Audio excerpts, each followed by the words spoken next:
let's pick up where we left off. Shall we?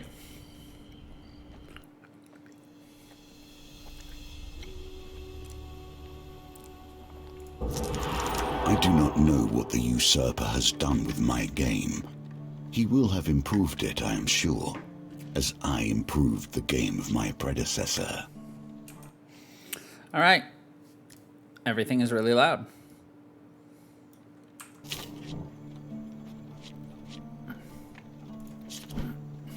Next is justice. We got precision gaming and northerners.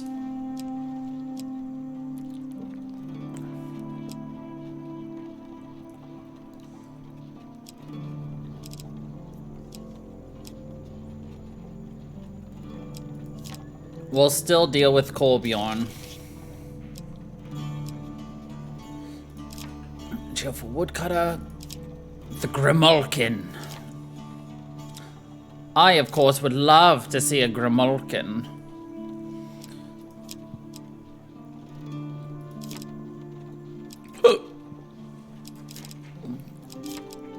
Would you like a Grimalkin? You do like that one, don't you?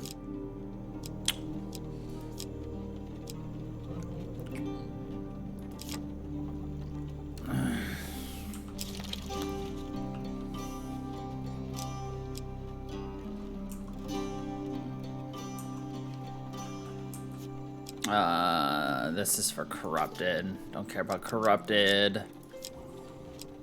This is for Empire. I'll grab that just because. Scorched Blade is just use weapon. So I'll grab you. I'm gonna grab that because it's new. Definitely want this one because this is Northerner. Yeah.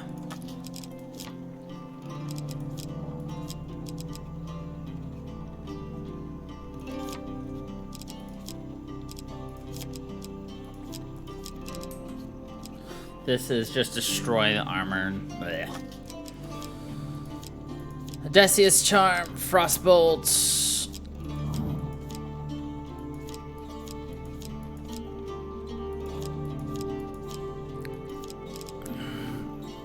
What is this? Perform charged bash.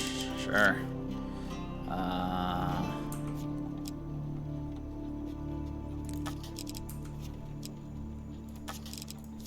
That. Ooh. Gambit, yes. I'm actually gonna take that off. What's this? 60 dice gambles. Whoops. What does that do? Thieves bounty ability? Nah. You know what? I'll take the Frontier Barbet as well. Okay. Continue. Supplies to start off with. Let's see. That requires Shadow. Northerners. Yes. Haven't used the Buckler yet. Leather armor. Oh. I mean, might as well. Because doing this will actually unlock a better armor for myself, so. Alright, we're gonna have to help defend. The people in our lives have much to teach us. In your case, each one is a lesson to be learned. With their aid, you can discover the truth that lies at the center of this web. Allies and enemies, friends and foes, the Empire has been all of those things to you, yet ultimately, the Emperor lays dead by your hand. The heroic Imperial General, Roldan the Fierce, has disappeared in the northern mountains during a diplomatic mission. A company has been sent to search for Roldan and his entourage. You've been enlisted as a scout for the group, given your experience with dealing with the Northerners. You head off to catch up to the reinforcements who have established a small camp just outside the Empire territory. Okay, so there are mountains that I guess we can't trespass through.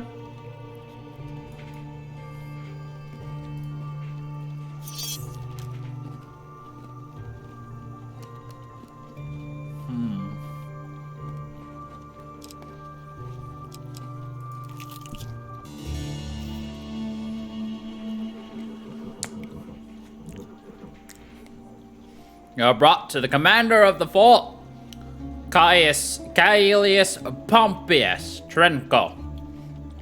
His large bulk is ill at ease with a thin mountain air, and he pauses only briefly to address you. Mercenary, we need supplies of wood and stone. Go out and find what you can for us.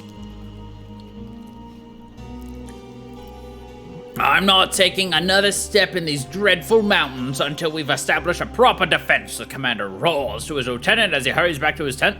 Roldan's recklessness led to his downfall, and I'll not repeat his mistake. Squad of soldiers make ready to accompany you into the wilderness. These men are led by Captain Alpis, who seems far too young for his gloomy countenance. I hope you know your way around these mountains, he mutters.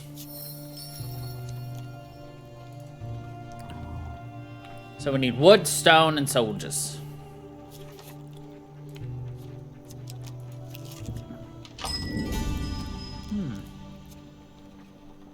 Oh my god, getting all of these would be amazing, amazing. Sadly, we can't, that's true. Careful, your supplies are running low. Direct soldiers to gather wood. Patience. Do not move too quickly, for haste breeds only failure. Haste makes waste. The soldiers quickly and efficiently hack down a number of trees before you continue on.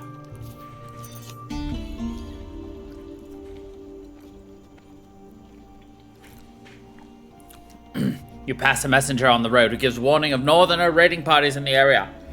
They may already know that we are here, Captain Alpis warns. We should try to avoid facing them directly while we establish our defenses.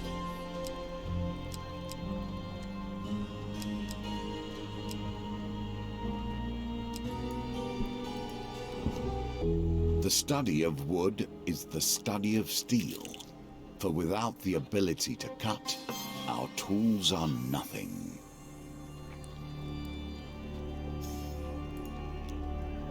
Taking all usable timber from this area, Captain Alpis declares. We need to find another source.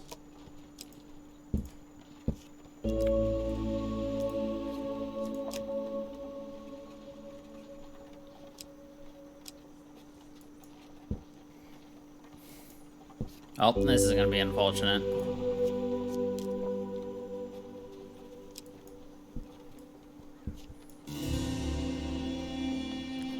Commander Tremco makes a cursory inspection of the wagon of wood on your return. Good work, men! He commends the troops who accompanied you before quickly retreating to his tent. His lieutenant remarks, keep searching the hills, we'll need stone as well. You may visit the mess tent for supplies so long as you remain useful to us. Someone give this mercenary some decent equipment! Yeah, we don't have the fame for it? Dang it.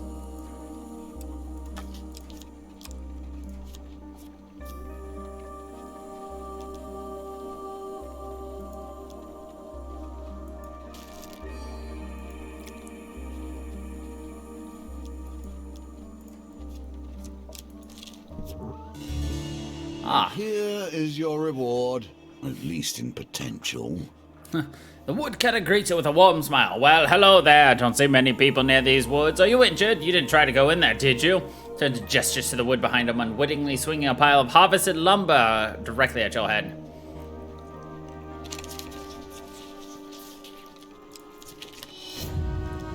The log knocks you clumsily to the ground. Oh. Woodcutter turns back to address you. I'm Erdal Thon, but my friends call me Thon. And you. He gasps when he sees you sprawled on the ground.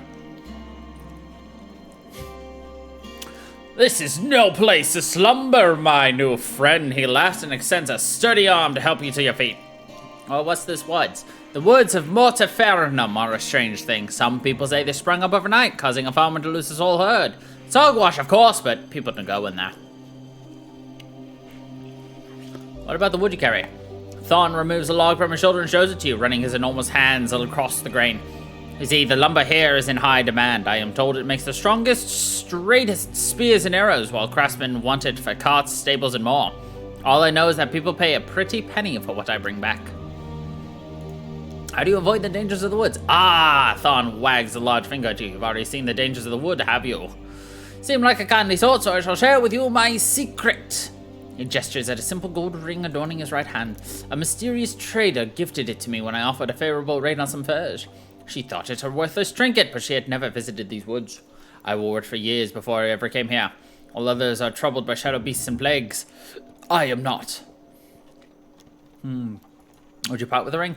I'm paid well for the wood I collect, and I pay to be the only one who can harvest it. You would have to make me a very rich man if I were to give it up. I need at least 100 gold to give it to you. Haggle. Ah, the price is reduced by the amount I roll. Games within games within games. 92.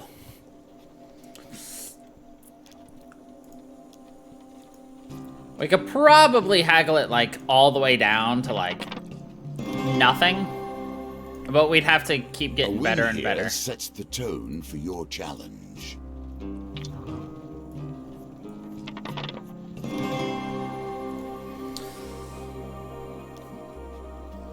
Let's just leave.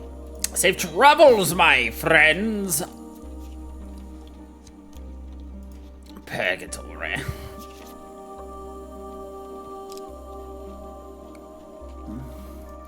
Alright, I'm gonna have to go to the camp real quick. In these northern winters. Food.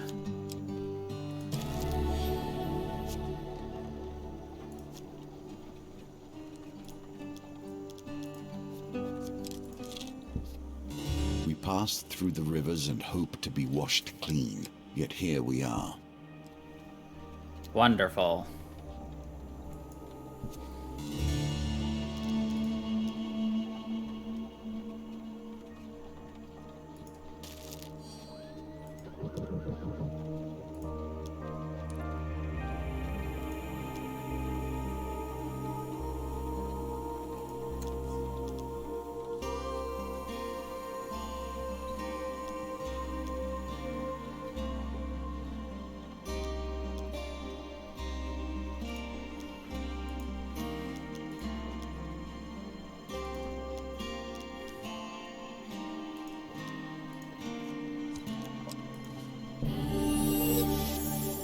I need food, and I'm not lying.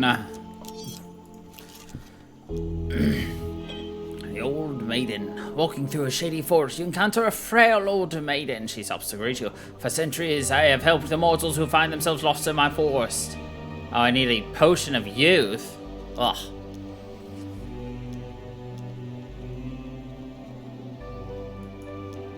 This should sustain you for a few days. This is a force too large for you to handle on your own. Let them pass. Here we see yet another wheel, each different, yet each bearing their own similarities. That should help.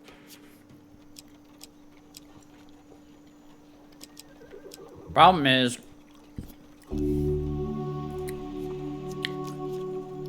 I would like to fight these guys.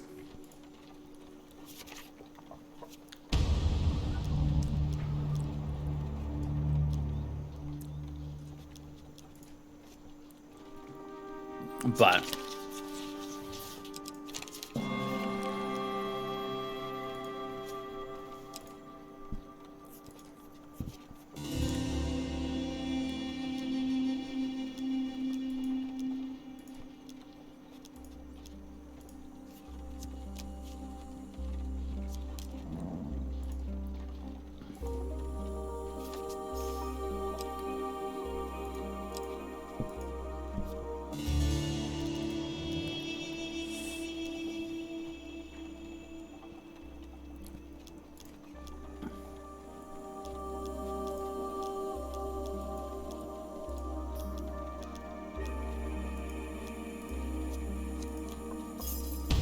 Can you hold against such savages?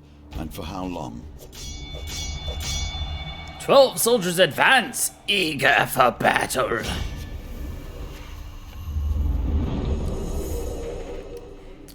time to fight.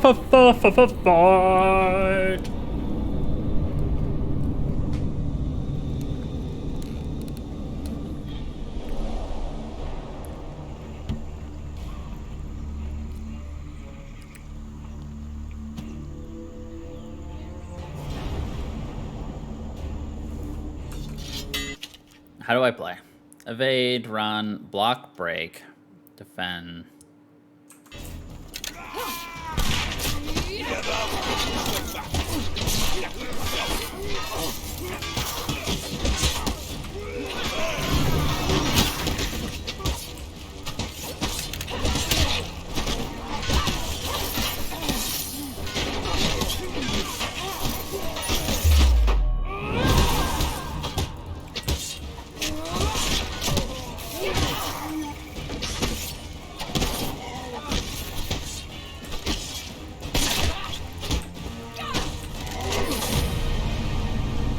We poked him in his belly.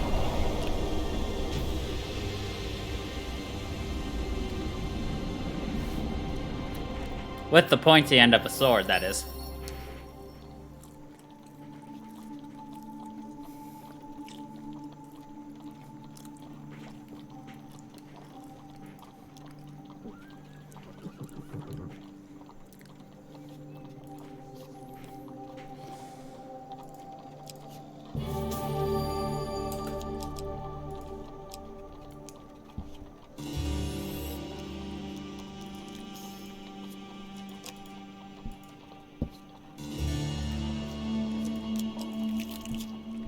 Fortunately, this caravan is bound with spells that allow us to travel without arousing the attention of such as these.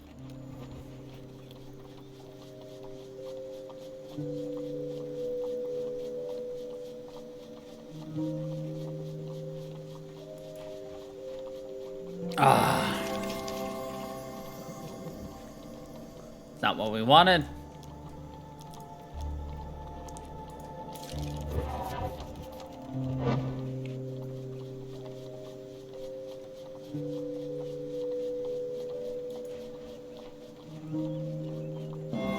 Again, that's not what we wanted.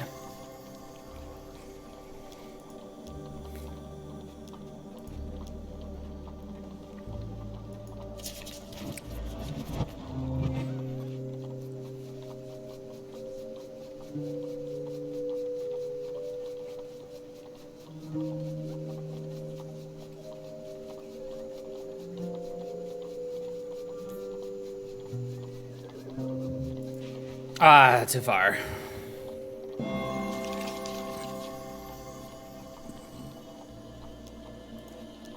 Alright, we're gonna just leave.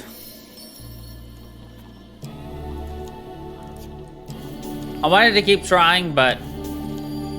you know... arm wrestling. Stone will be key to your success.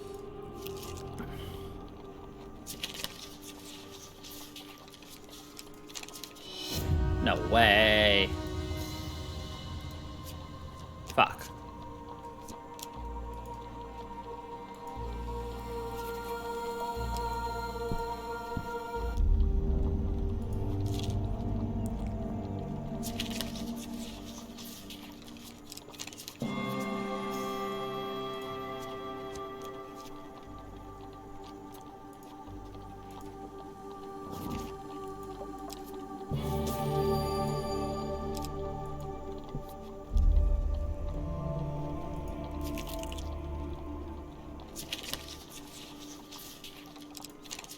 Fuck.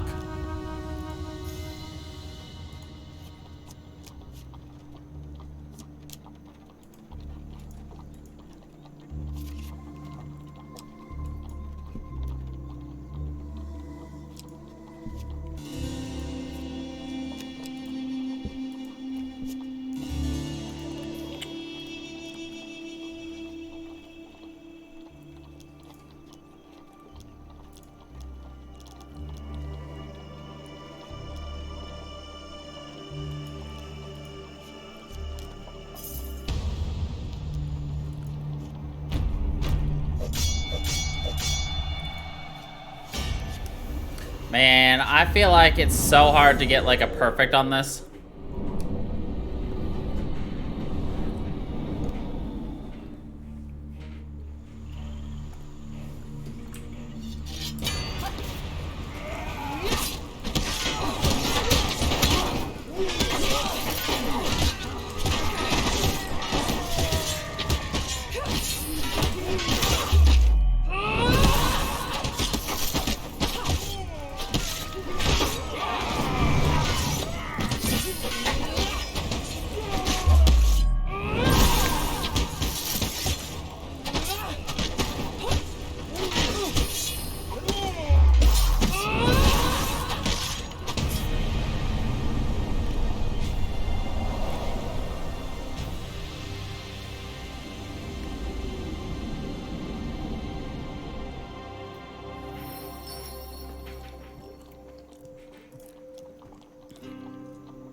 Jesus.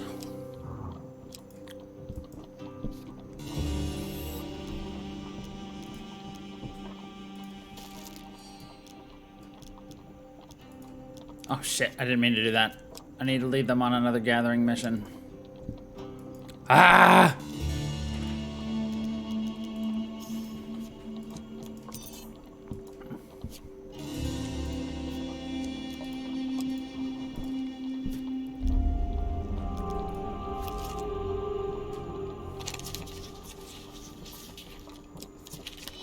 Oh my god!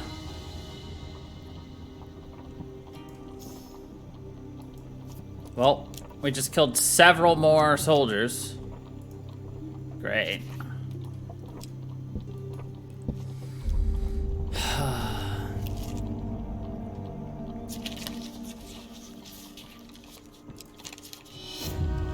All I'm doing is killing our people and like gaining no stone.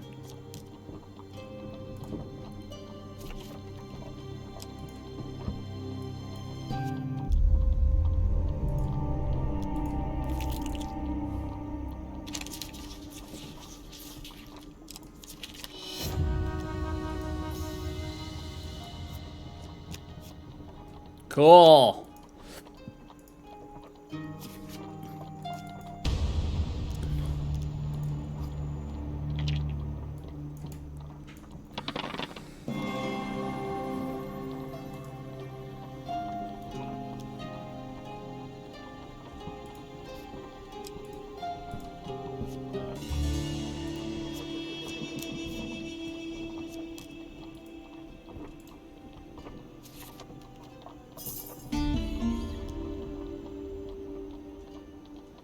"72 soldiers died. Wonderful."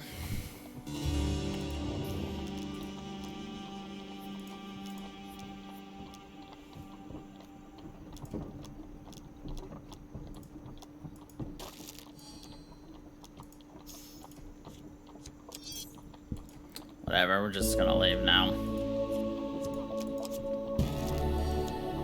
Ugh. I have walked beyond these gates. A man bundled in rags, sated with milk-white eyes and wounds of impending peril, will not leave you unchanged as the favor and ire of the gods pursue all her journey.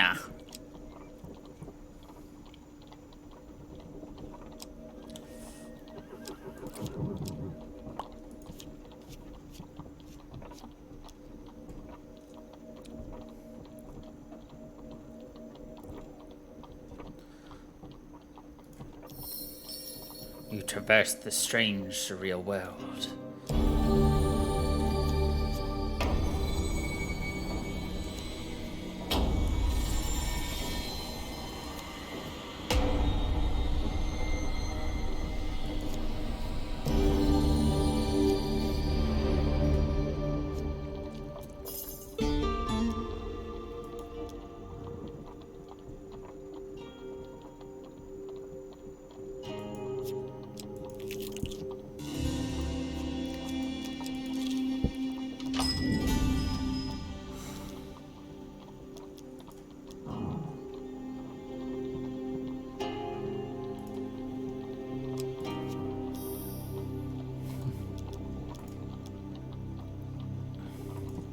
Let's give me some info.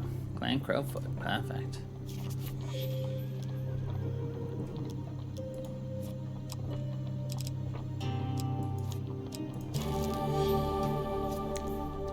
Perfect.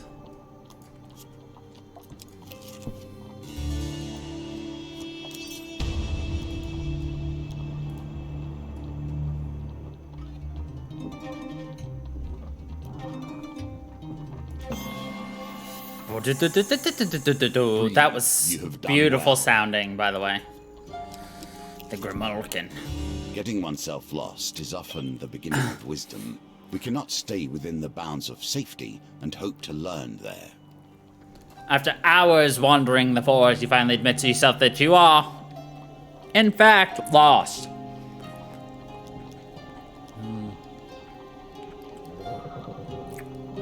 As you rest on a comfortable log, an enormous black cat saunters by and plops herself in front of you. She looks hurt, pauses for a moment, then stops and stares at you with golden eyes. Feed the kitty!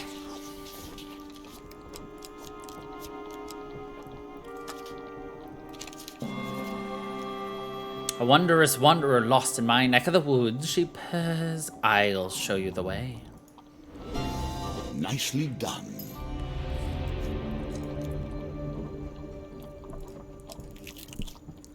Old woods and old secrets dwell here.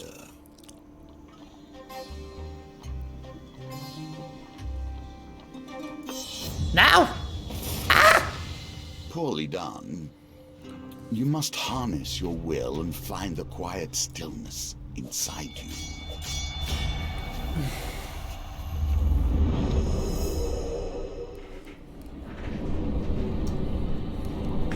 Screams in confusion.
It seems unfair that curses should be removed so easily. If Callus still plays the game in the old style, this will give you an advantage.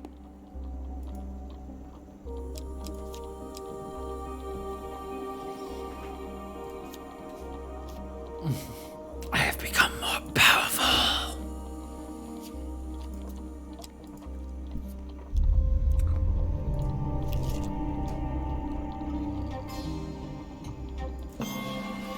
I'll just take the safe one, like, it's better that way.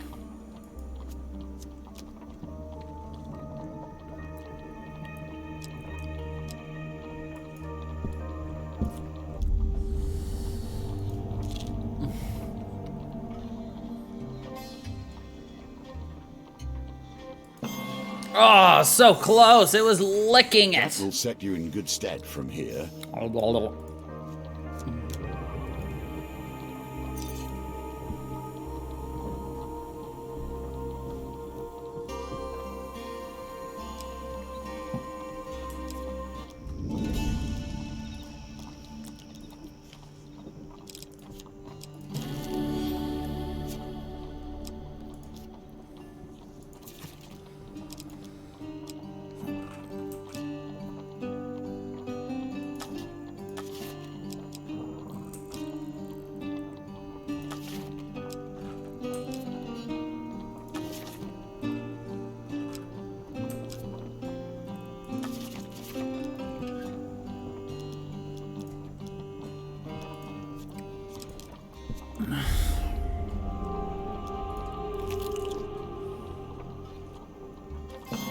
Yo! Nailed it!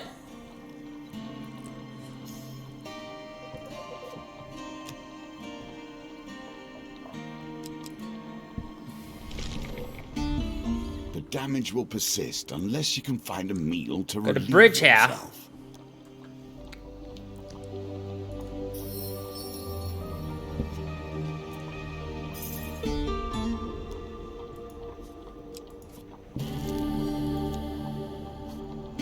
The game is a bridge between this world and the next, reaching forward into the nothing beyond.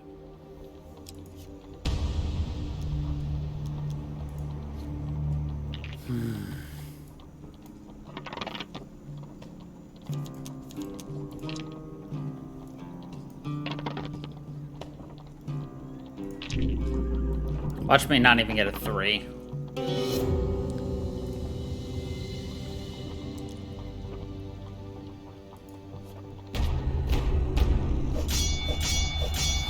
Though, to be honest, fighting these guys by myself isn't the worst thing I could have to do in this game, so...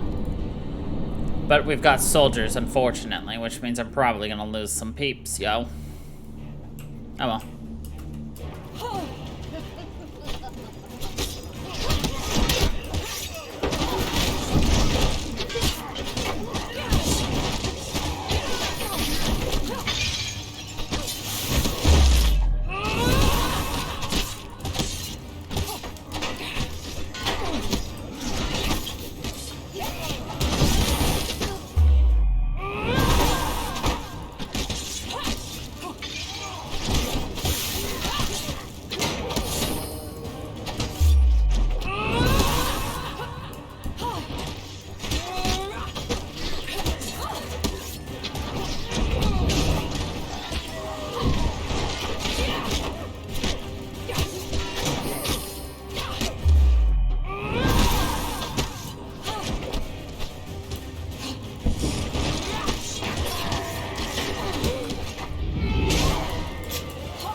Finished the buckler already.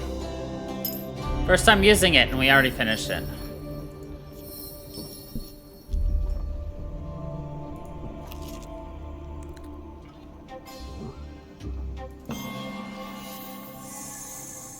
Nicely timed.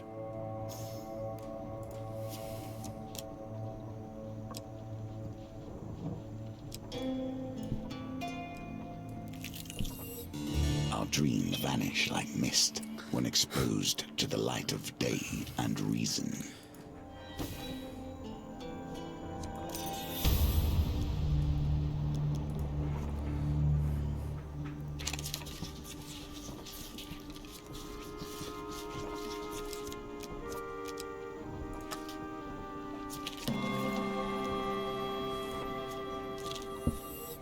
Bring the battle to their door.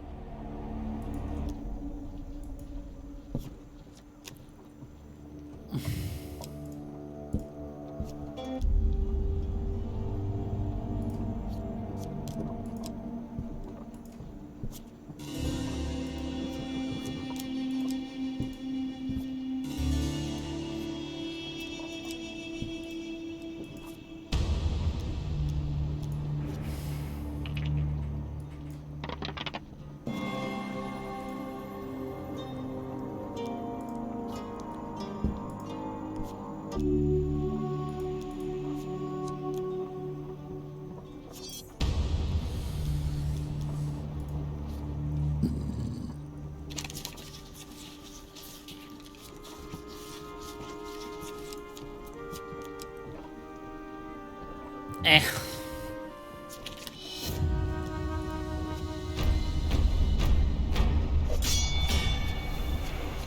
Like, the amount of enemies coming to fight us is ridiculous.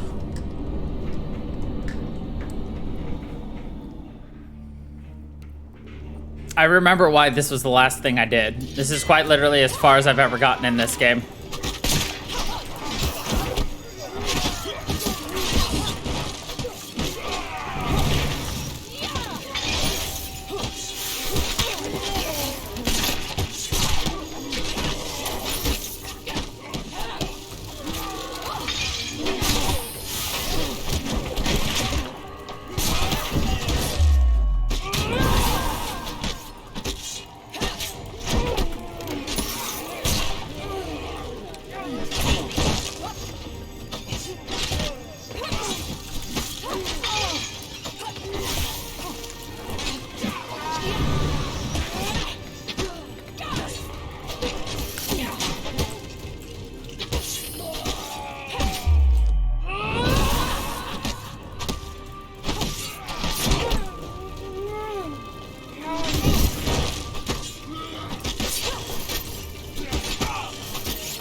Apparently, we're just bad today.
Holy crap.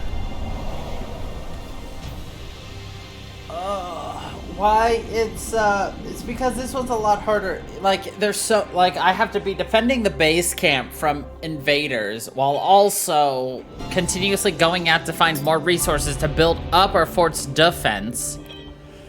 It's just A reward. constantly going back and forth for protection, defense, all of it. It's just, oh boy.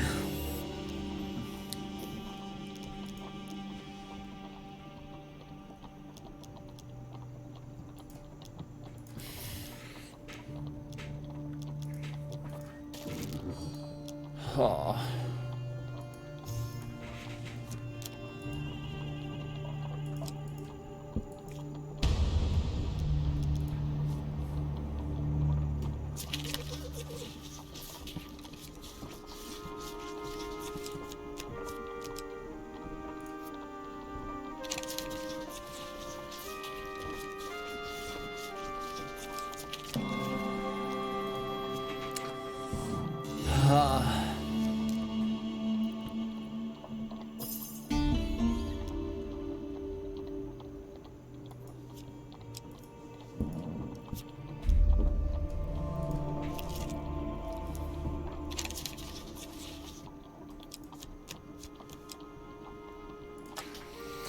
Huge success.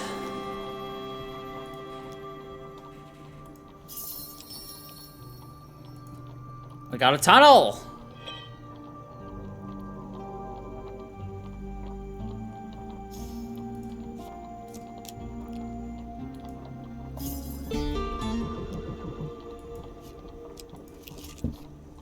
A hidden passage.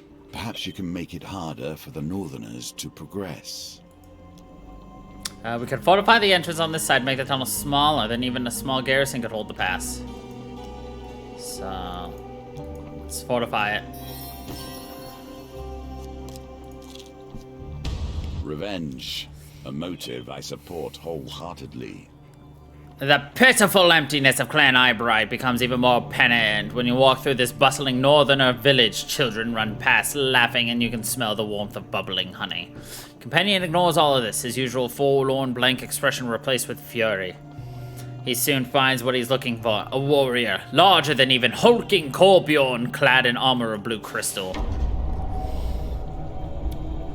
Rogvir, Kolbjorn roars. The skull turns around, eyebrows raised. I have come to seek revenge for Clan Eyebright. You burned us to the ground. Not even the children were spared.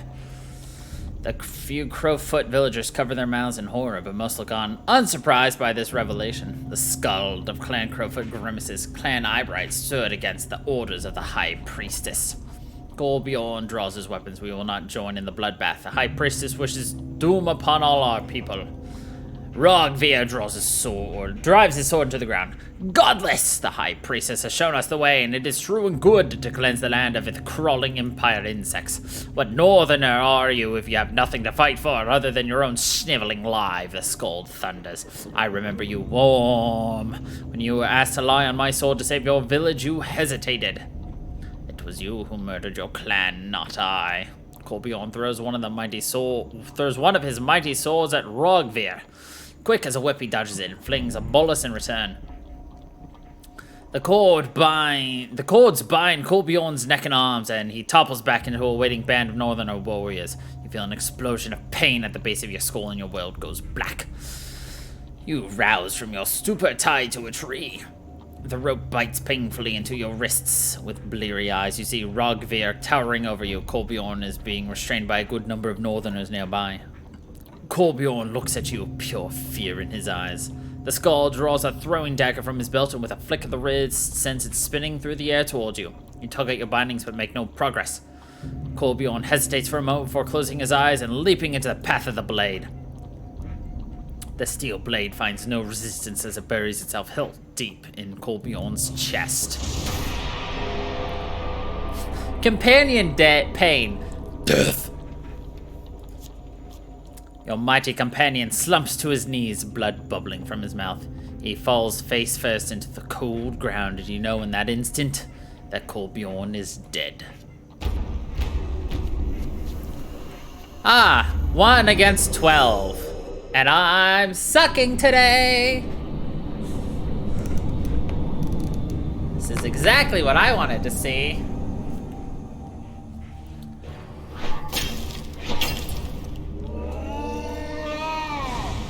The leader of Clan Crowfoot, Skuld, is known even among tyrants for his brutality and bloodlust.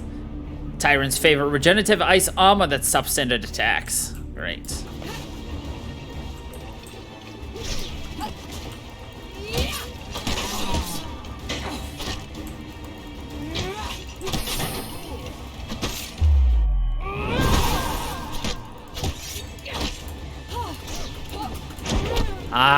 Scheißen de Hossen.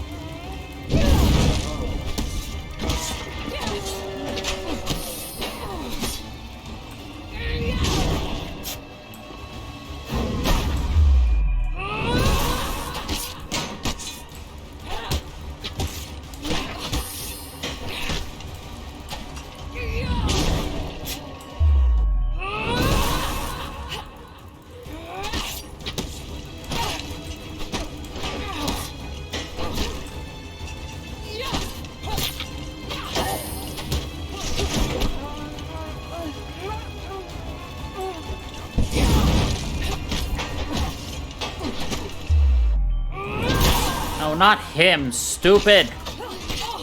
I didn't mean to dodge that, but whatever.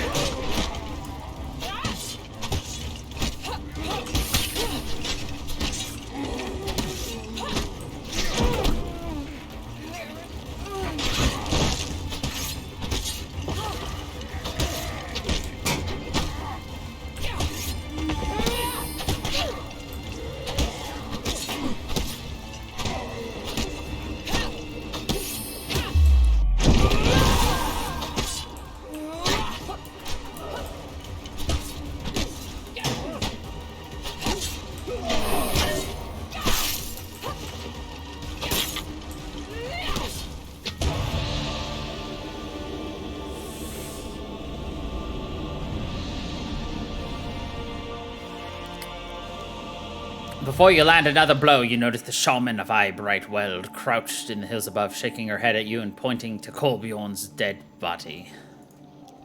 Knowing little of the old ways yourself, you trust in the shaman and lower your weapon, stating that you will leave with Kolbjorn's body. The warriors of Clan Crowfoot consider their casualties and decide to grant you safe passage. As you drag the body into the hills, the shaman meets you. Their blood is not yours to spill. In the dark, the horns and trinkets adorning her furs lend her a demonic presence. What to do now? A moment of silence for a fallen warrior. He was a fine ally. Shaman draws one of Kolbjorn's swords from its sheath and hands it to you. She gives you a black-toothed smile. He is in there. His breath is trapped in it as I spelled it. How do I save Kolbjorn? Blood! The North deals in blood and honor.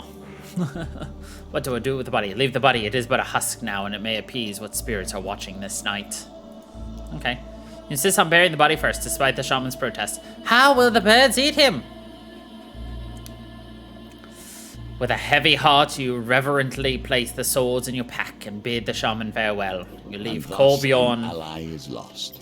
in the Flesh pit. is mortal and transient. Our mission is not. Did you expect Kolbjorn to die?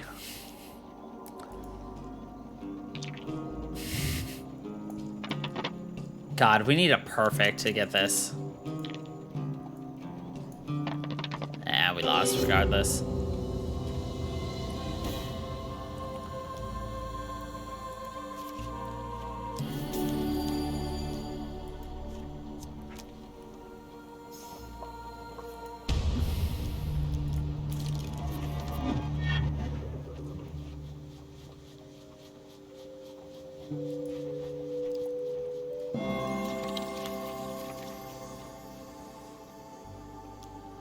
Let's see what you do with that, given your position. There we go.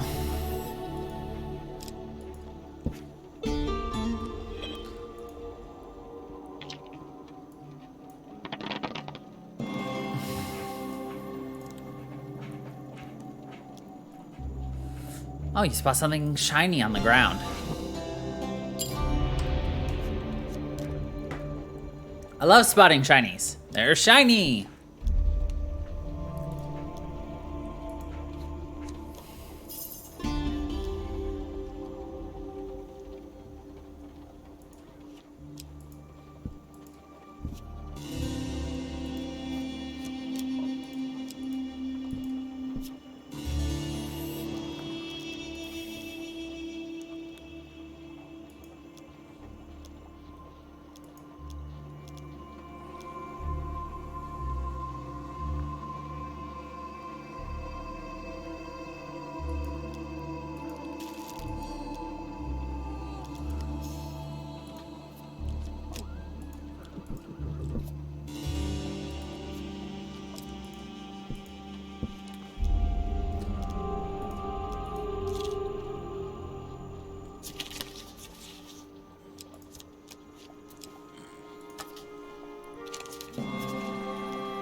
Can you reach the end of this challenge before you starve to death?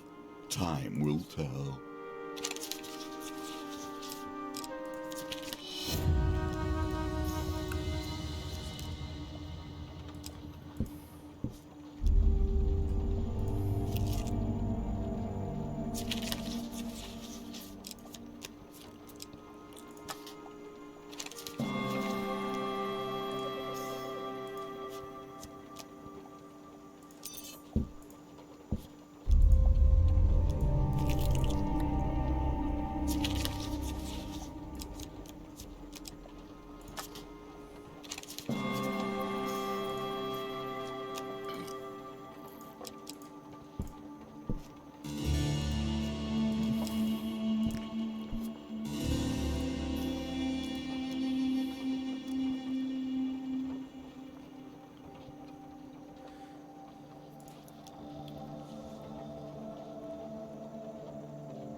You have done well. I do need a lot of wood, though.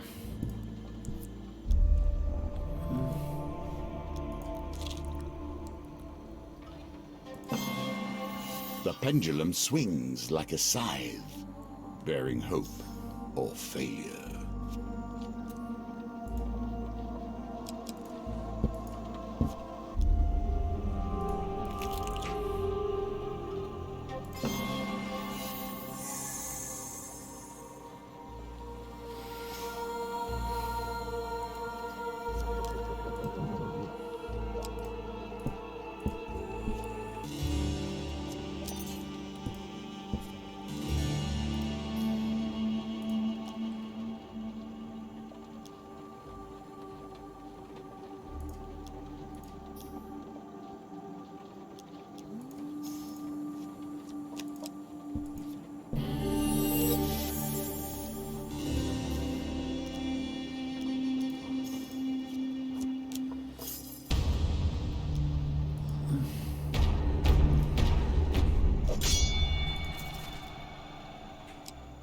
Perfect.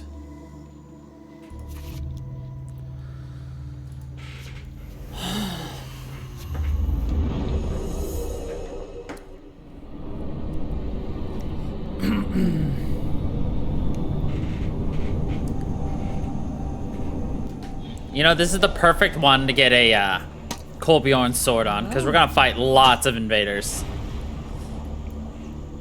May his soul rest easy.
Ah.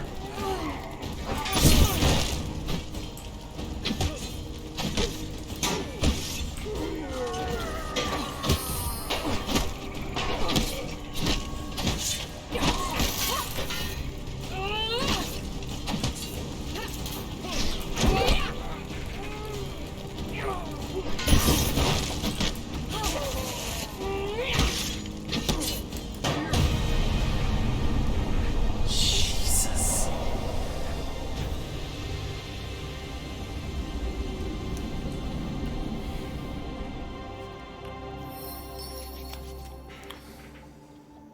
Oh man. 137 warriors remain. Freaking.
we go. That weapon's done.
That will set you in good stead from here.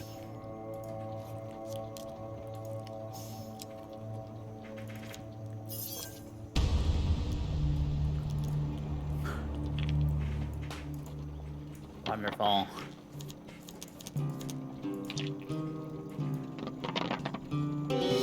Guess who we gotta fight again?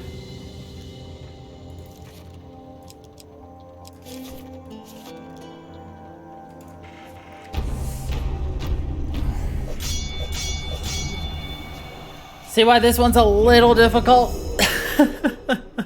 Resource management, people management, enemy management.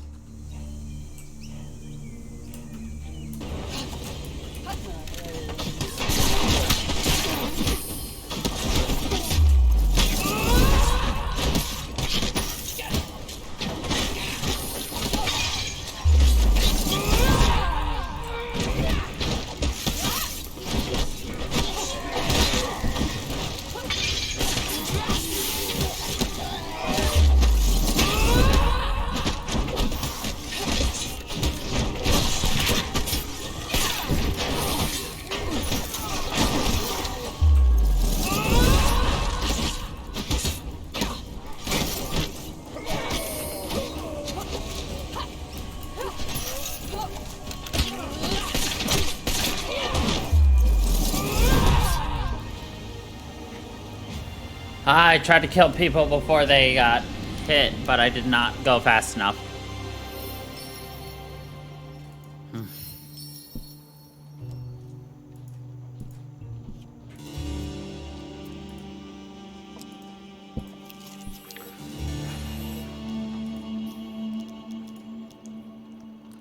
Gatehouse, absolutely.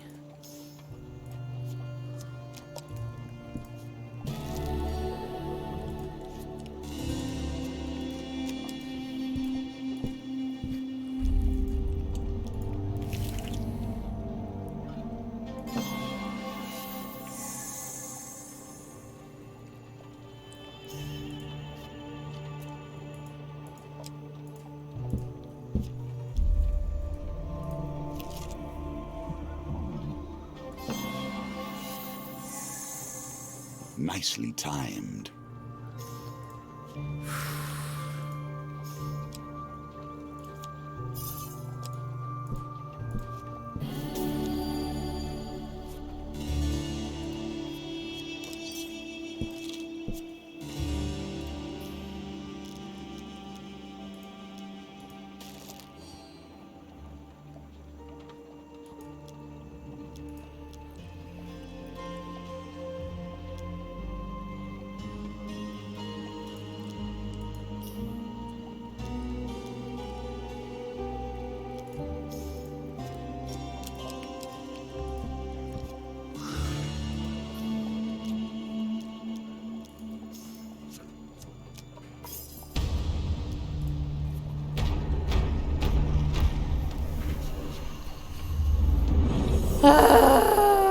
Here's another 30 enemies.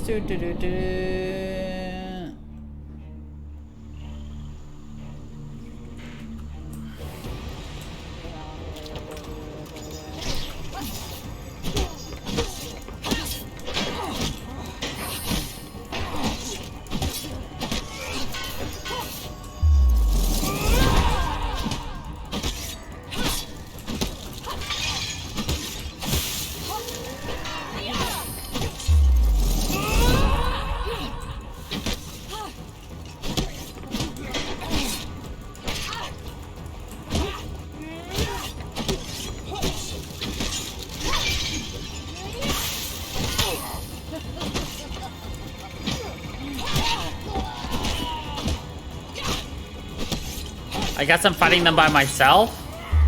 Because I don't know where everybody else is. But they're not here. Oh well.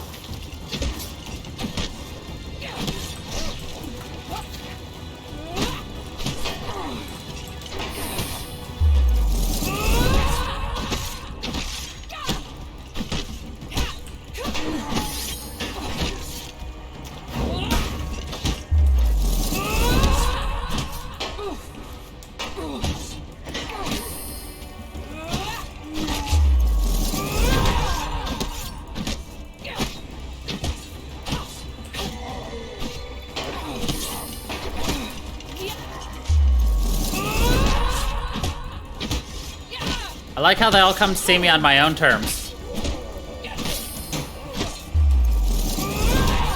One at a time.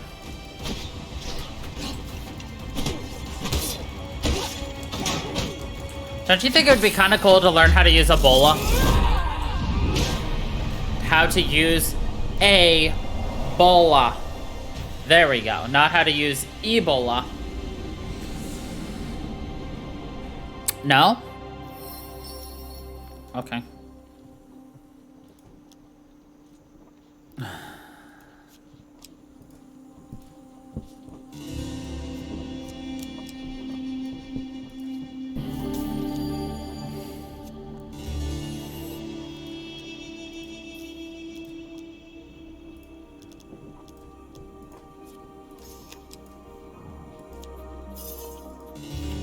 As you enter the fort, you are summoned to meet with Commander Trenko.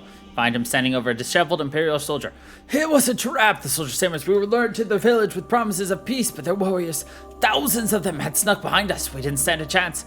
Tremco turns to Captain Albus and says, ready the men. If what this man claims is true, then Ralden may already be dead. I saw a barbarian monster drag him off with his horse with my own eyes, the soldier declares wild-eyed. It's covered in ice that no blade could pierce. Tremco dismisses the man. Mercenary, you'll lead my men to this village immediately. Albus, bring me there later and we will have the truth. Try as you might, you fall short of greatness. Wait, what? Oh, I needed to have 500 soldiers left alive? How the fuck do you do that?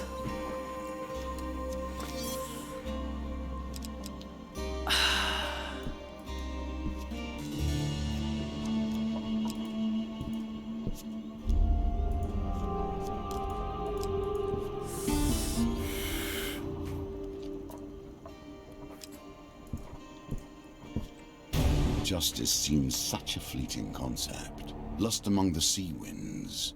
All we have left is her younger sister, Revenge. You lead the army to the edge of the forest surrounding the northern village. Mountain men gather before their shaman, who stands chanting over a pile of corpses. The sight of a bloodied scrap of cloth makes Albus gasp in recognition. The bodies must be Roldan and his men. As you watch, the shaman concludes her ritual and the corpses are consumed by green flame. From the ashes rises a monster, a frightful construct of ice and steel. They're desecrating our men!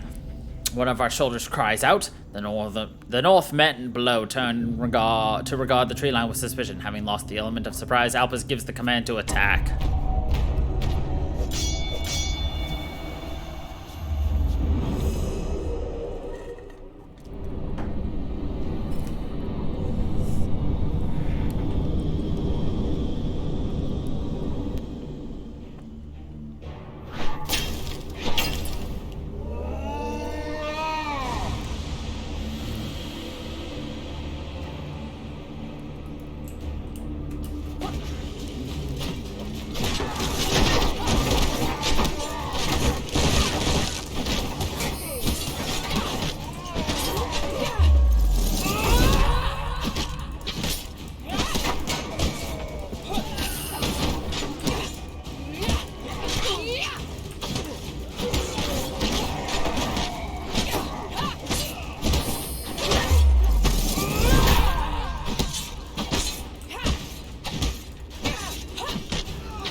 As the fighting in your vicinity dies down, you pause to take stock of the two armies locked in combat. You find yourself outnumbered as the Northerners cut down their remaining Imperial soldiers. The Empire has lost the field, but you have defeated their champion.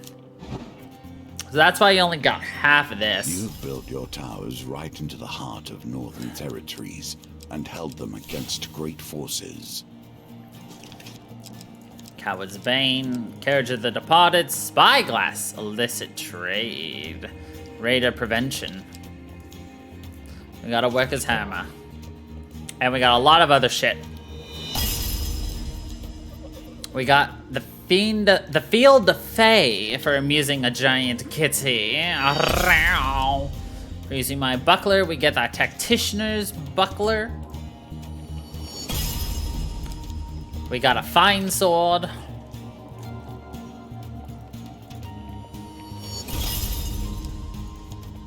We got Fitted Leather Armor. We got Corbion's Sword. For exploring Greyfell Tunnel, we got the Bullseye.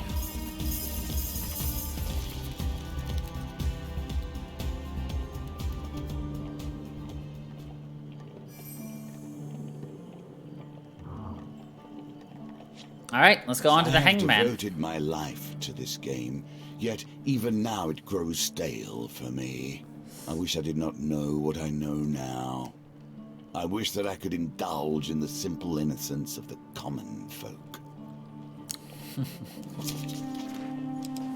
Oh, even the Empire turns against itself.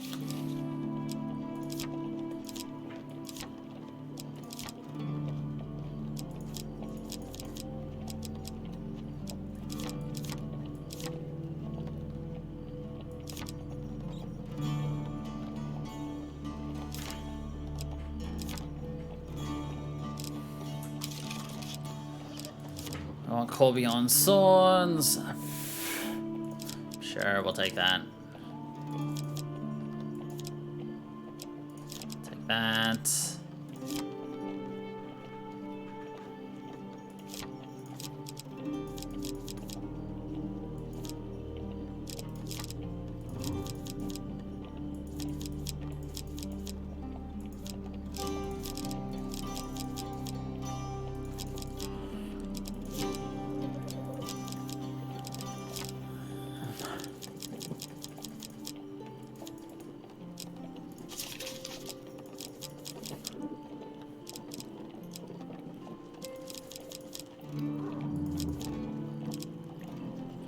This requires me to upgrade it.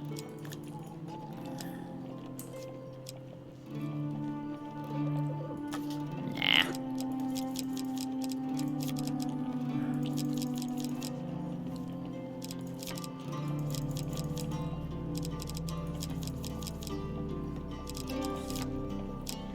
Let's get some good starting equipment. So we have to evacuate villagers.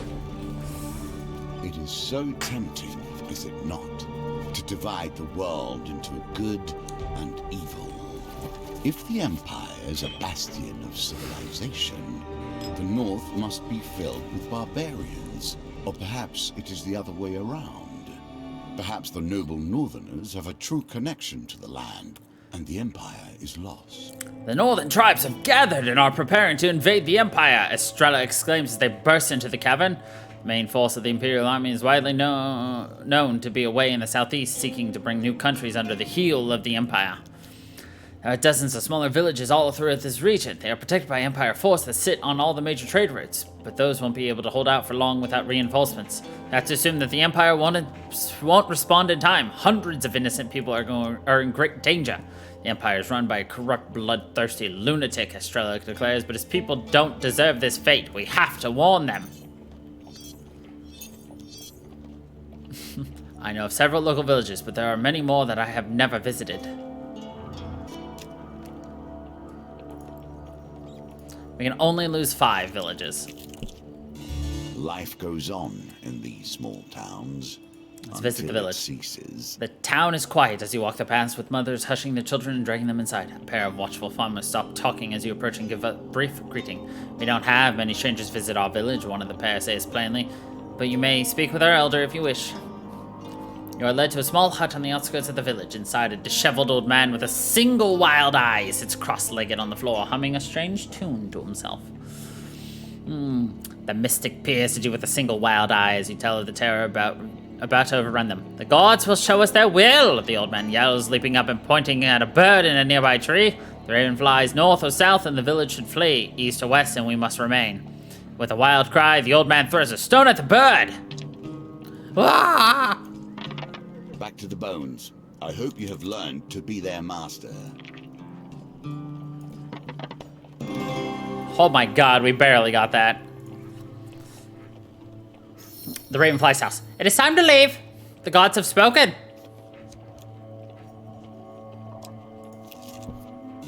The Empire presents strength, yet abandons their outpost at the first sign of trouble. Corruption has left them hollow inside. Your path leads you past a Empire fort overlooking the well-worn road. As you approach, a large band of soldiers exit the fort and head in your direction. Surprisingly, however, they pay you no attention other than to shove you out of the way of their supply wagon. Captain's in no mood to talk as he hurries his men south towards the capital, away from the northern mountains. Let's inspect the fort, shall we? Is there anything of use here? Did you see that one just kind of sitting on the edge of glory? Fort is deserted. There's nothing of value here. Damn it.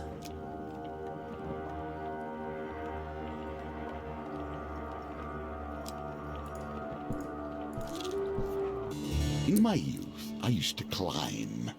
There is little better than the wind in your hair and the thought of death.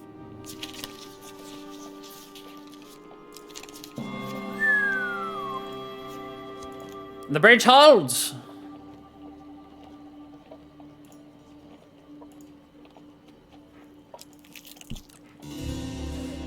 Let's visit the village. Warn the townsfolk of the northerners. You address a gathering of local peasants as they mill around the village well. Leave their crops seems like madness, but you try to convince them to flee the area.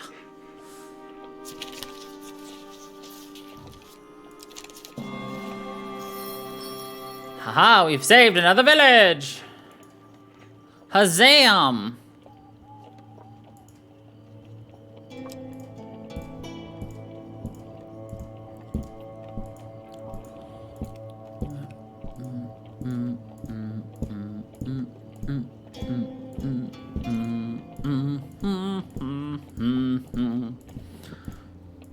Dun dun dun dun dun dun dun dun.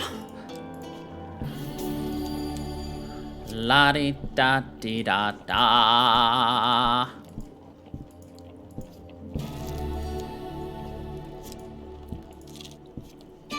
You have saved some, but there is more yet to be done.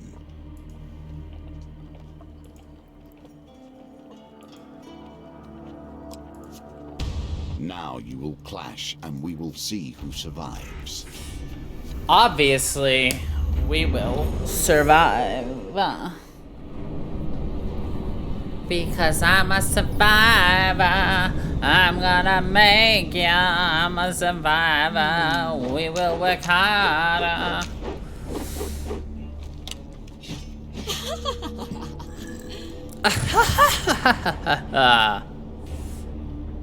Performs powerful attacks. Now we fight for honor. To arms!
orders move when power is placed upon them.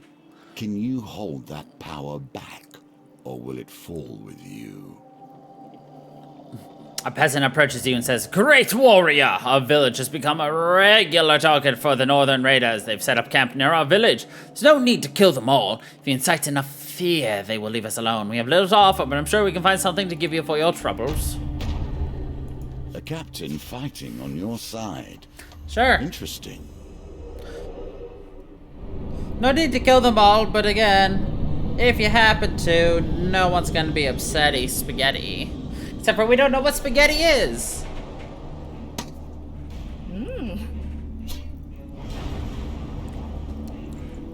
Well honed and well worn. Protecting the people is what I do. On my mark.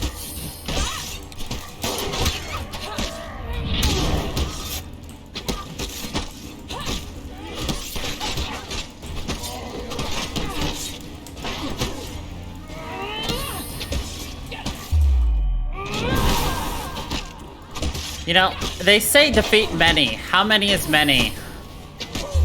Is it 4? Is it 5? Fight. Is it 6?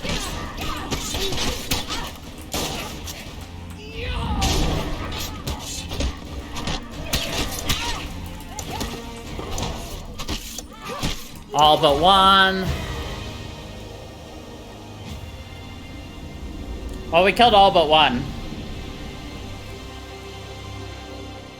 You tell the peasant the cowardly northern raiders will not bother them any longer. Oh. But wait, I didn't get his thing. Fuck. A general store.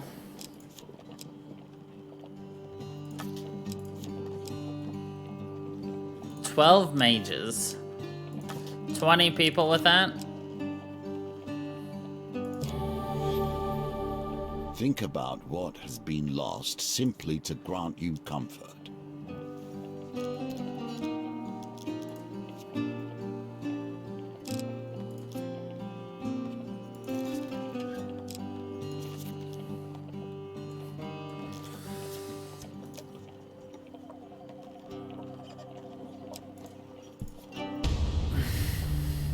I like the red of the burning.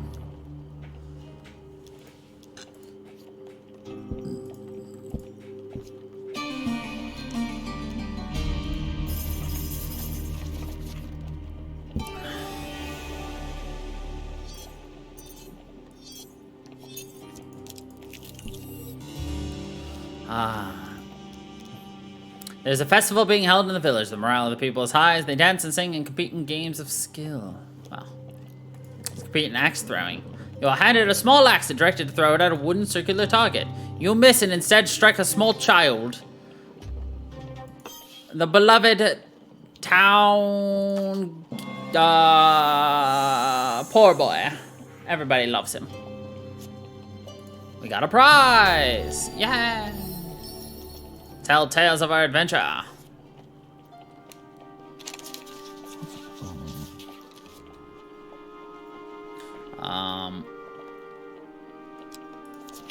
Fuck!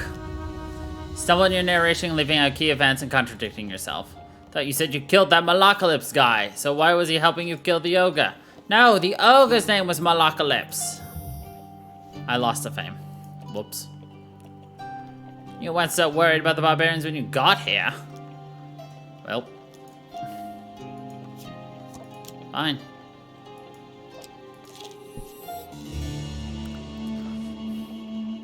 While enjoying a pint of imperial ale, you smirk derisively at a portrait of the emperor hanging over the bar. You hear a piercing scream of frustration from the back of the tavern. Captain Cassius strides towards you. The color has faded from his uniform and his eyes burn like embers. The Empire has no place for honorless self-swords, he says loudly, sizing you up with contempt. I know, this mercenary, they say she defeated the magical shaman of a northerner tribe. Irrelevant.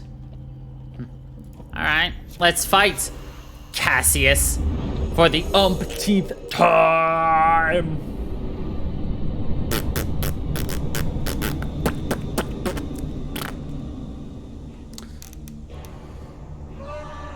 He looks possessed. Very drunk and none too happy.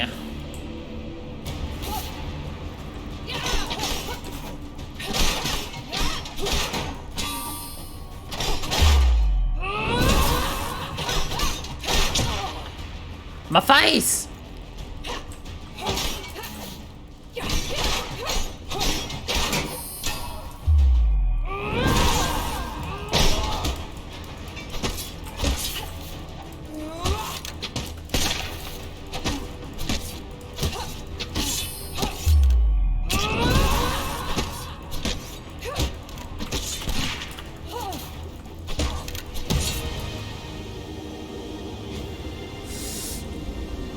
Shot through the head and you're to blame, baby. You give love a bad name. Enough! I don't have time for this nonsense. Still not enough for him. Shame. History and time work in strange ways. I'll forgive you visiting such an amateur. Until now, you had no idea what true power was. Let's see. Let's warn the townsfolk.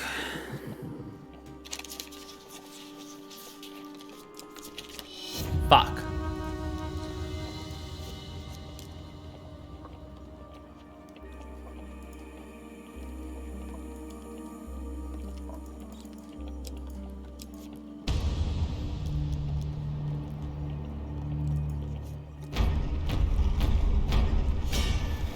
Oh boy. Oh boy. This one's gonna hurt a little bit.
Did we die?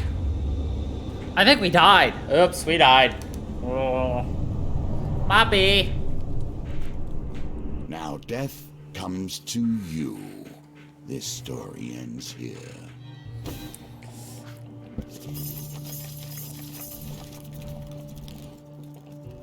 Oh, dear.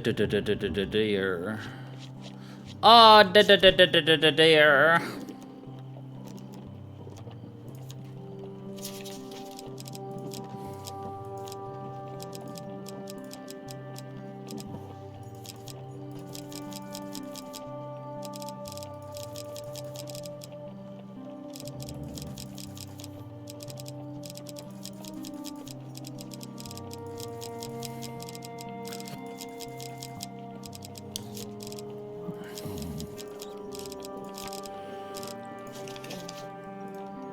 Oops.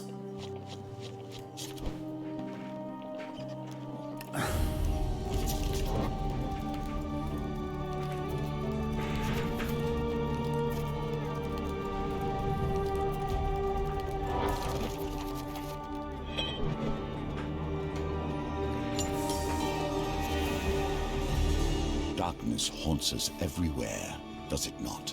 Creeping slowly into the choices we make. Even the friends you hold near and dear are touched by their compromises.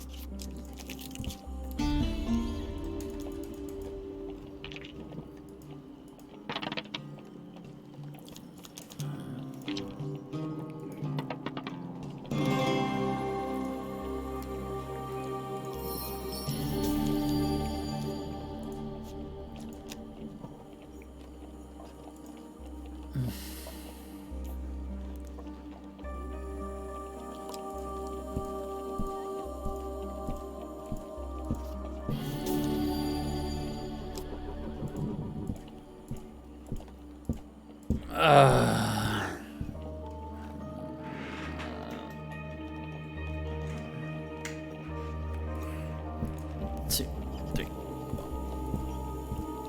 Welcome back. We died.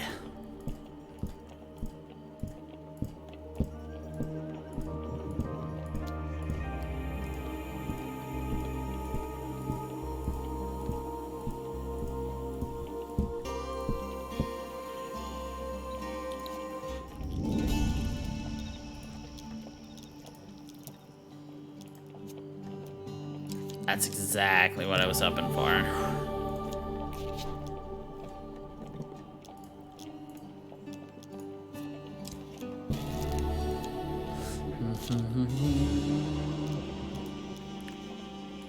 I warned the townsfolk.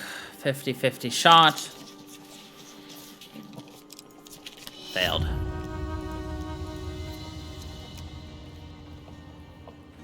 Again.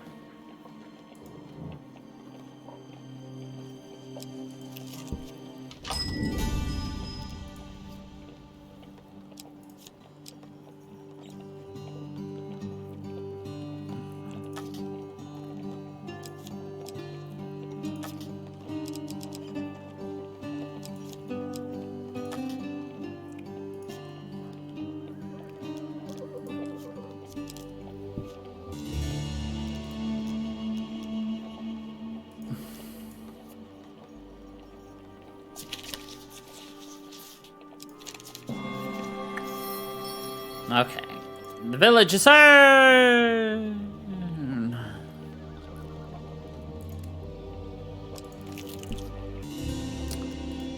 Here's a token for you, if you can earn it. Oh my god. No, I meant to grab all of them. Fuck. Oh well.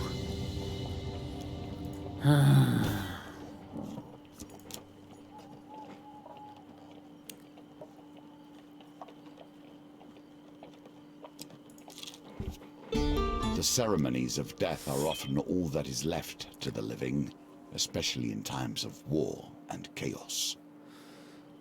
The town of Hull has been hit hard with an outbreak of corruption. The dead are piling in the streets, the Empire captain says, rubbing her tired eyes. I will pay good money for any bodies you gather this day. You're given temporary custody of a horse and cart. Bells of bereavement have been braided in the horse's mane. They carriage to the northern streets of Hull, ringing your bell and calling for the dead. Bring out your dead! Bring out your dead!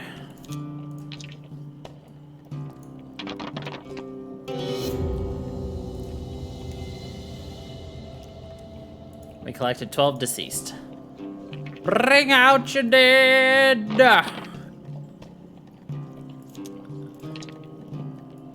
Bring out your dead! Ah, so close, that one.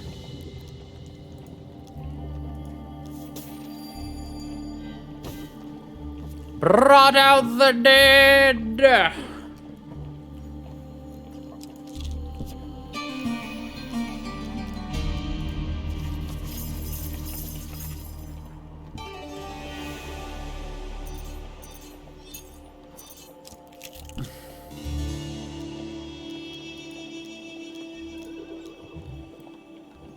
You enter a small tavern and address the patrons, giving a vivid description of the fate they will face at the hands of the approaching northern warriors. I am Bross, and I run this town. We haven't seen any northerners around these parts for months. I say you're a liar. We're not about to abandon our homes on your say-so. No one wants to, If you have no intention of ordering a drink, then you should leave. Fine, order a drink. Brosh joins you at the bar and, taking note of your drink, orders one for himself. Sip for sip, you make sure to keep pace with your drinking.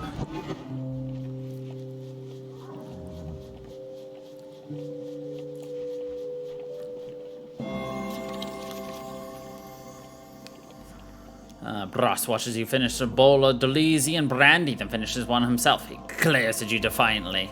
We take another drink.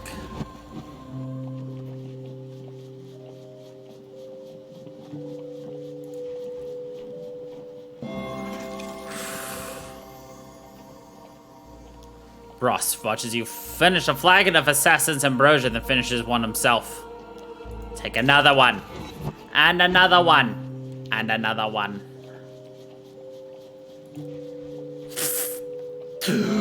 Oh, almost failed that one. A Flaming Morgan. And another one.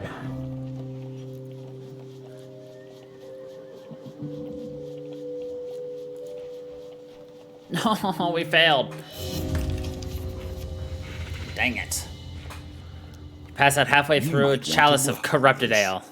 Clearly you lack what it takes. Wow. Fine. Screw that guy. There is a reason this cart travels the long way around. I would rather not trust my life to such pathways.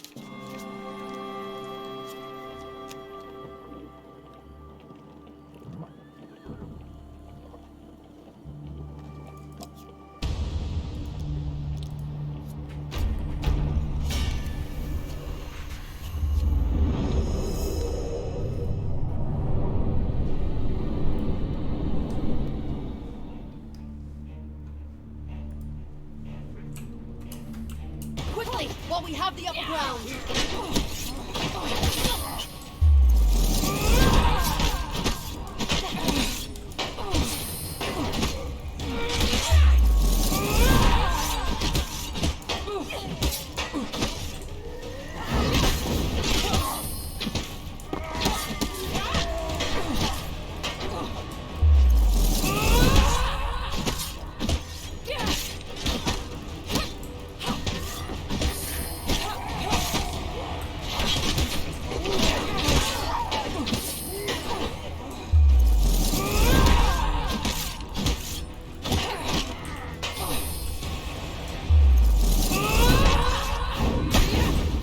Fight!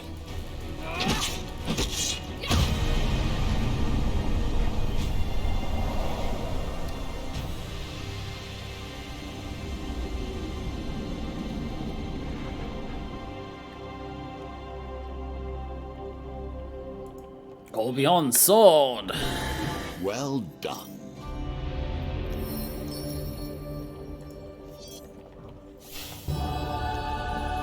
The shaman's prophecy.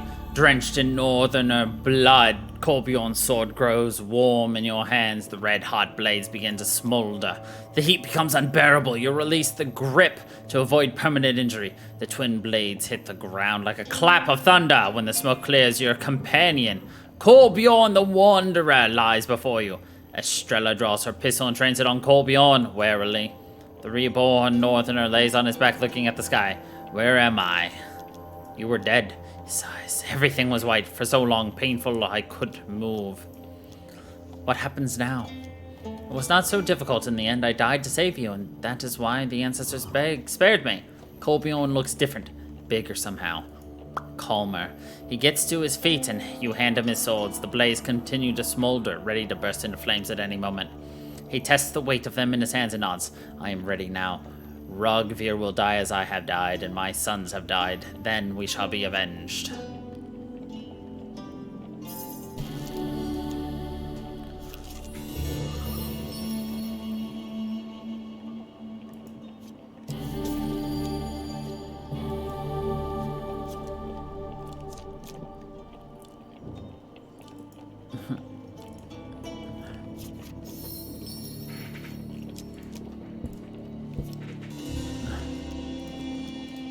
We'll just keep moving. Let's try this again, shall we? Oh my fuck. Oh my god, thank you. Entire fort is deserted, but you managed to scrounge up some supplies. Haha, supplies!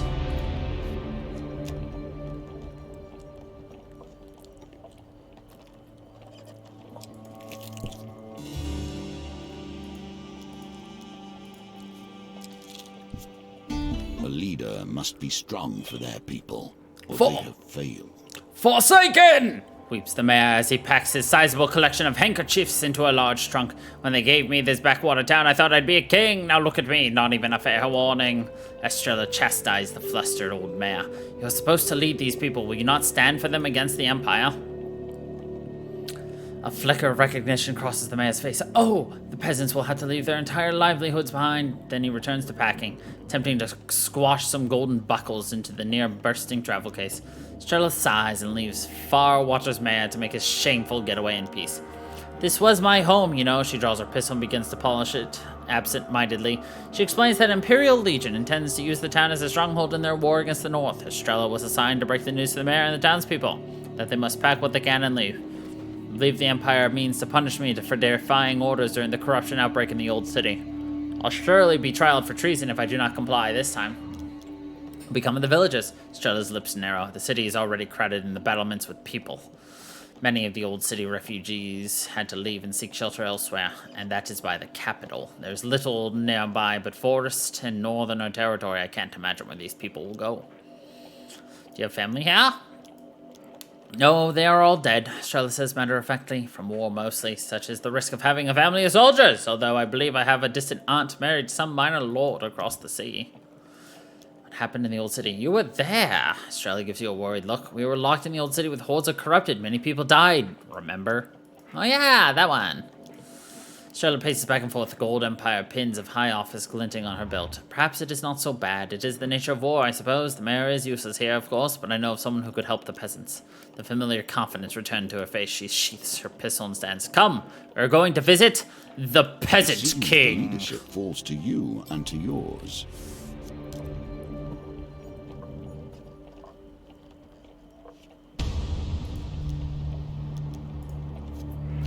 The Peasant King! The king of the peasants!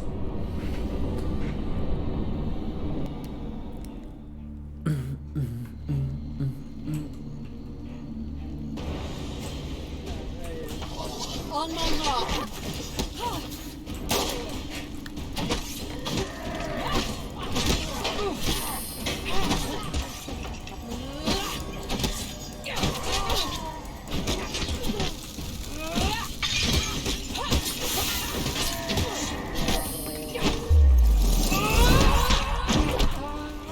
Frickin' bola bola bola bola bola bola bola bola bola bola!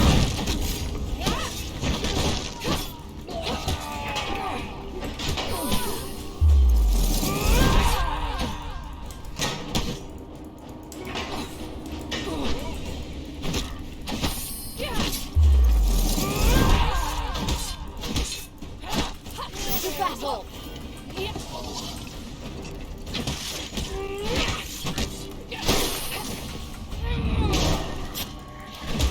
I'm sure you can see why I died last time. I'm just constantly fighting these guys like...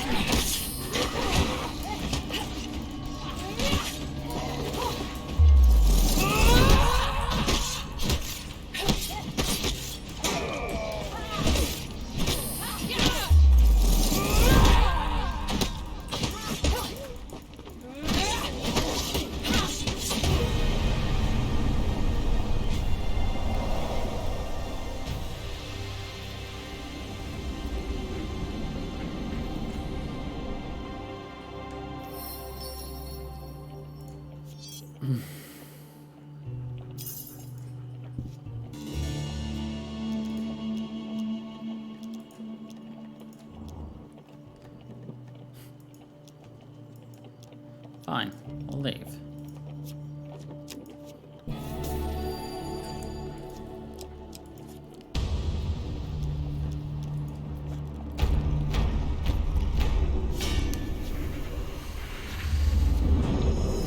All these rude people of the villages, we'll leave them to their fate.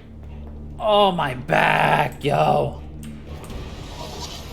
Too long.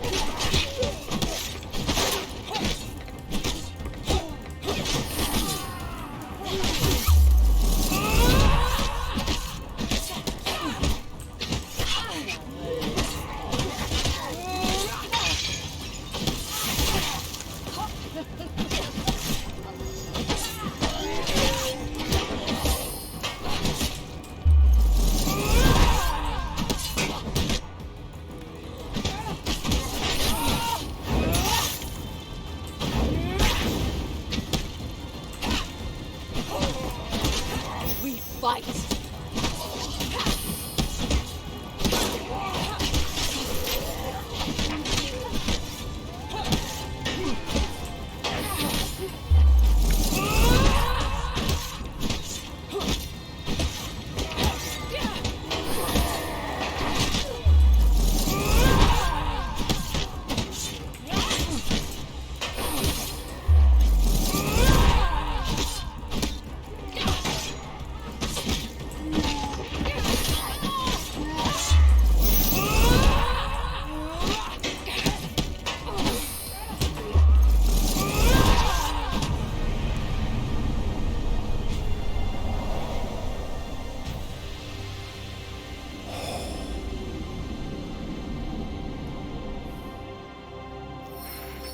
Stress.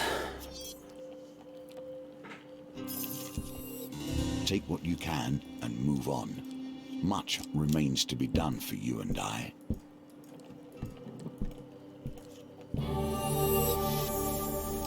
We need coin, we need health, we need lots of things.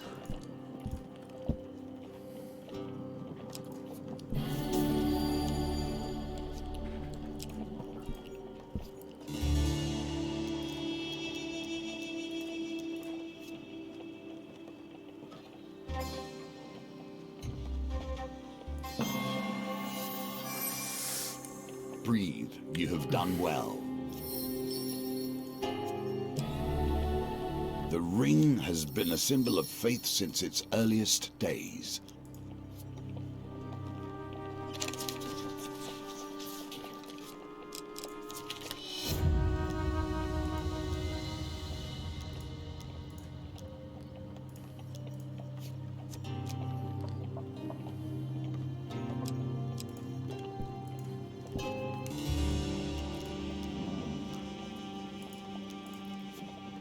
Let's see if we can't tell a better story.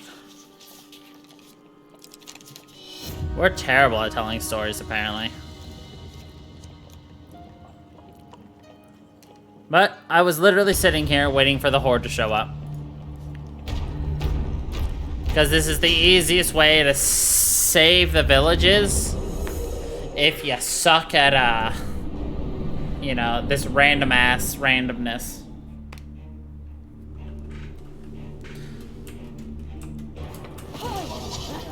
On my mark.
We almost died there again. Oh, boy.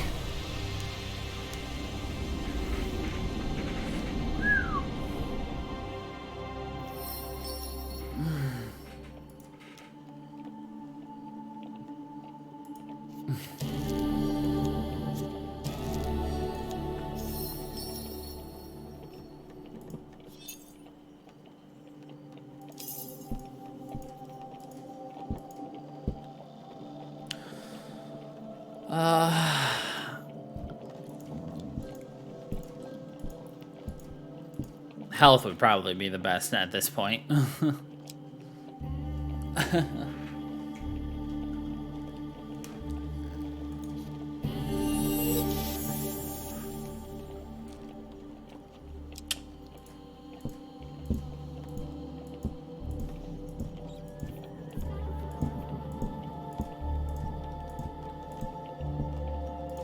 Anything interesting at the camp?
Max health is probably the best option.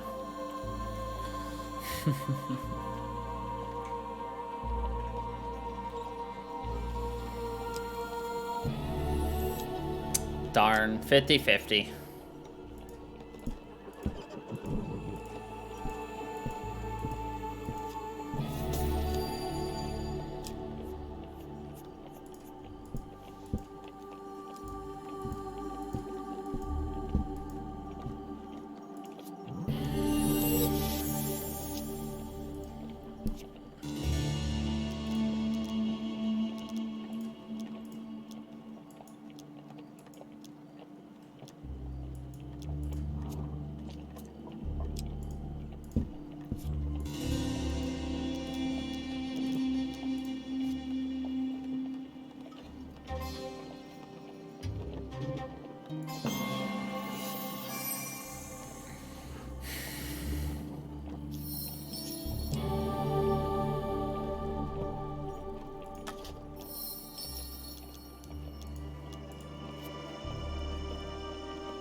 I'm so bad! At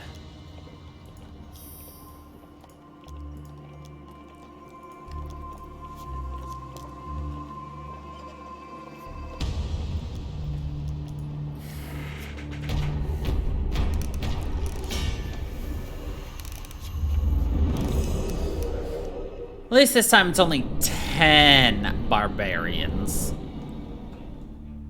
As opposed to 12. And none of them are, Together, advance! To arms!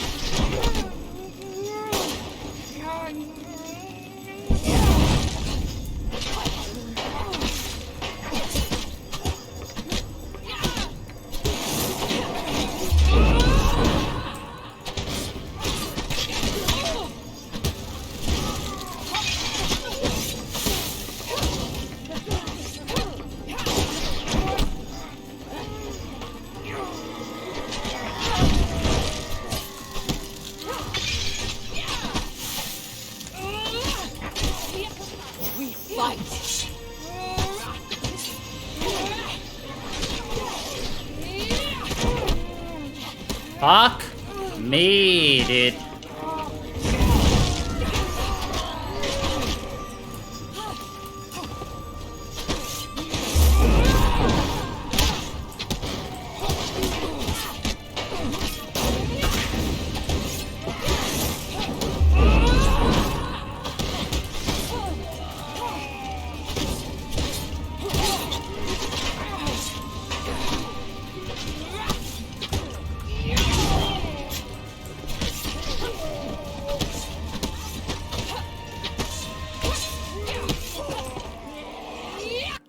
What? Uh-oh. Oh, no.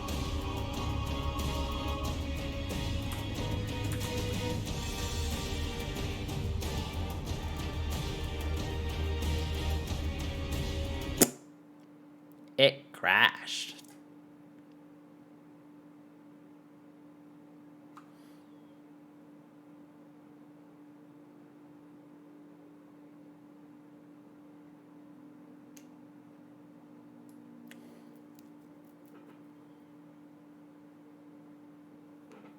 Wonder what caused it to crash. It automatically opened up the error. Which, by the way, there was an access violation because it couldn't read any memory.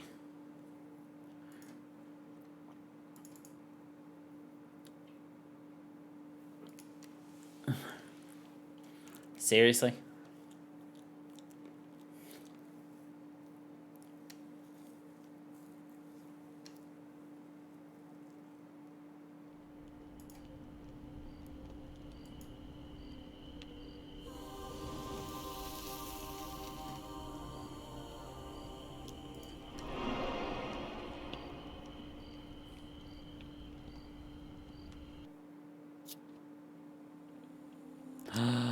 Yay! I was afraid we'd have to restart. We don't.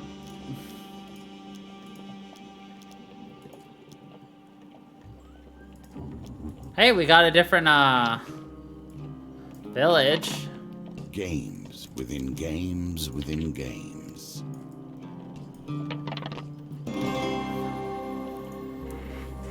Well done. You continue to impress.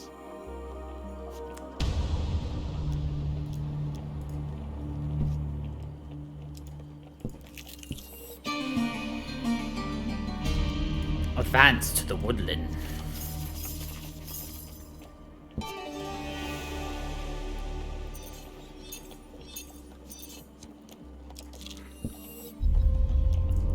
These tokens represent the expansion of the game. More options, more cards, more opportunities.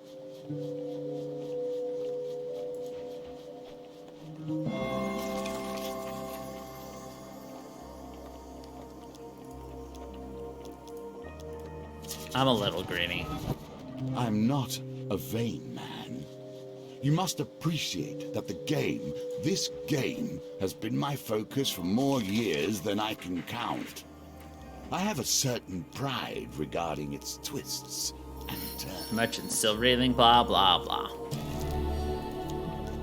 You find Merrick waiting where you left him. His eyes grow wide at the sight of the map, and with a flourish, it disappears beneath his cloak. Tell no one of this, he says with a smile. Meet me at the edge of the sands in 3 nights' time. Nicely done.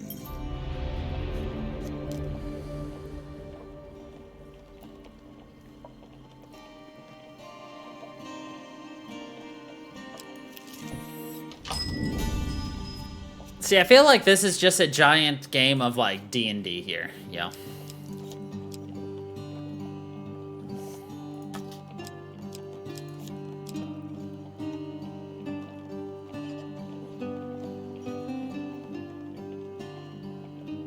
Magic and firepower together. An unusual choice.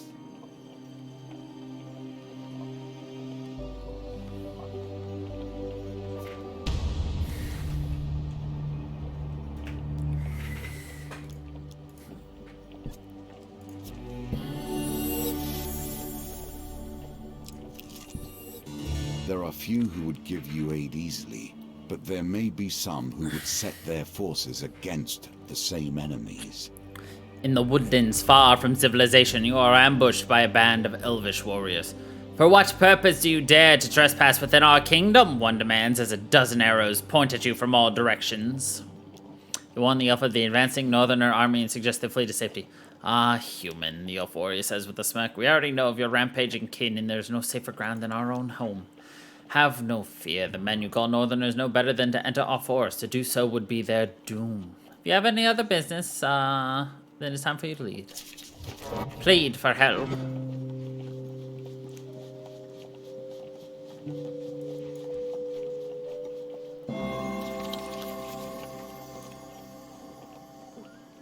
Alfori looks conflicted, saying, A wise decision. We do not wish to involve ourselves in your war, but your intentions do seem noble. We will not attack the humans, but we may use our influence to delay them. I shall speak of this to our queen. Do not seek to find us again. Okay. Warn the townsfolk.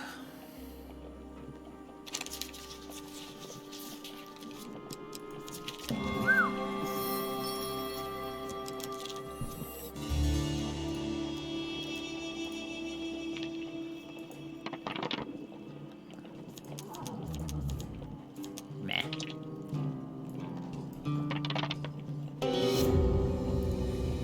Yeah, that's fine. Oh, cool.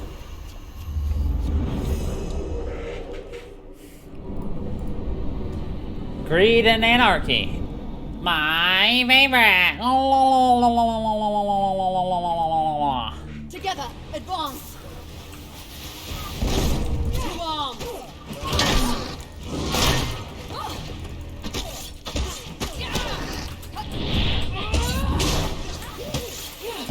Ow.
Oh.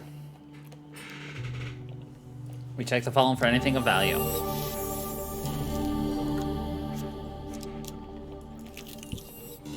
Another peaceful village.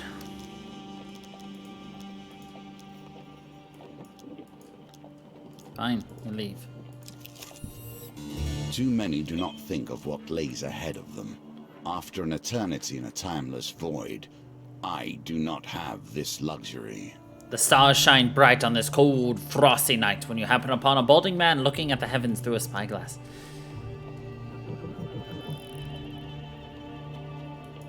Nope. I do not have anything to give you, good sir.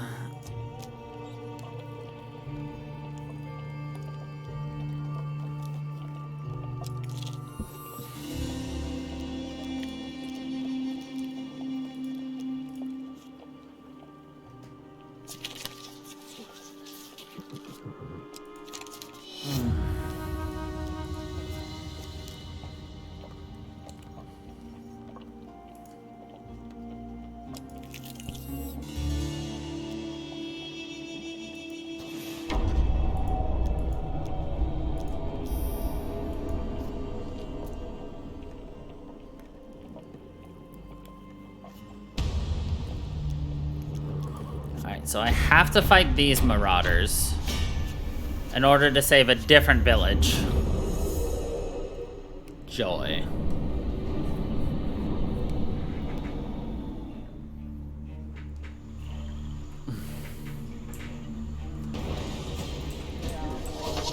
On my mark.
Okay, don't use my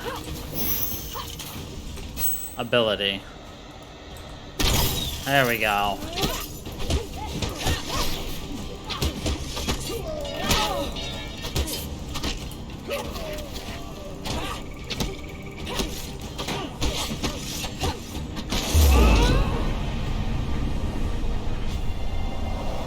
That man has a stank a leg. Ba-na-na-na-na, but stank a leg, but now. Anyway.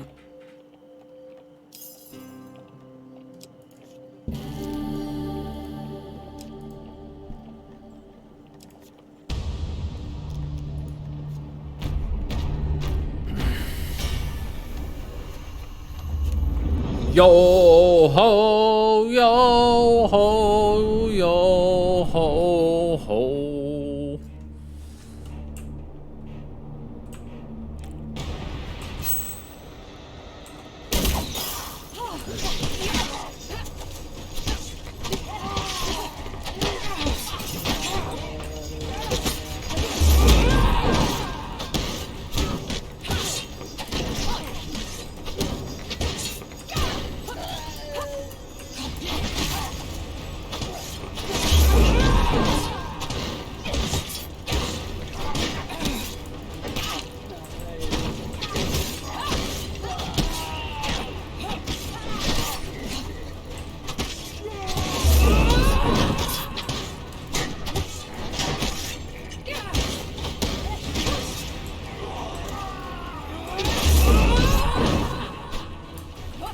Two arms.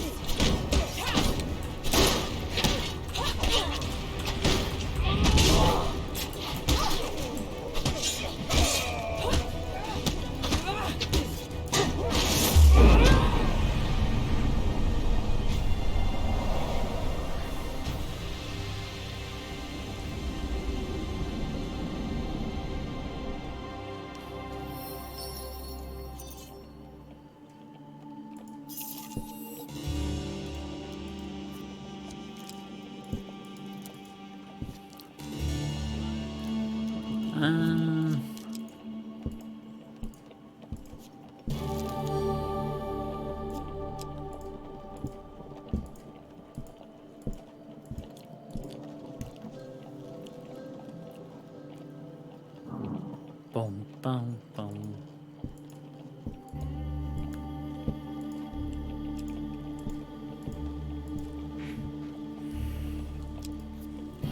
A little bit of health, healthy health, a little bit of coin, coin, coin, coin, coin, coin, coin, coin, coin.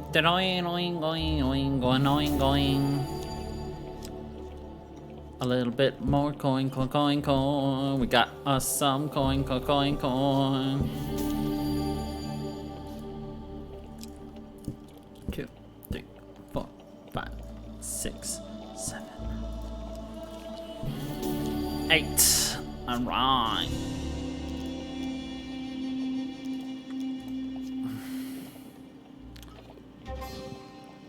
The pendulum is ever changing, and the challenges it presents change too.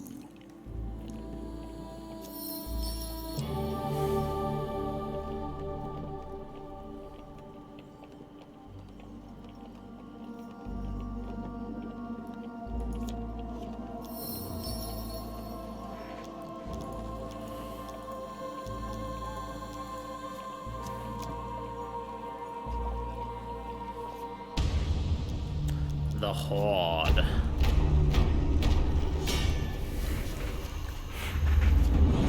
We must defeat the dragon horde. Ding, gang, gang, gang, gang, gang, gang.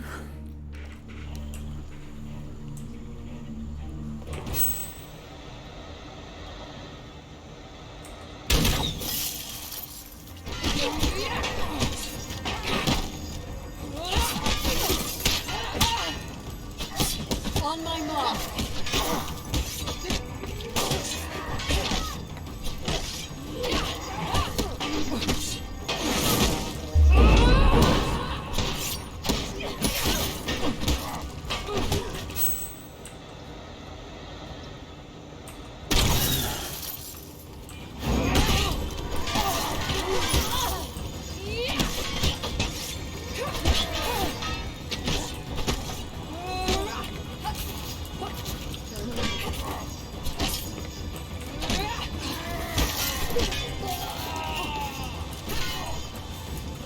To battle!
Jeebus! Jeebus, Jeebus, Jeebus, Jeebus! Jeebus, Jeebus, Jeebus, Jeebus!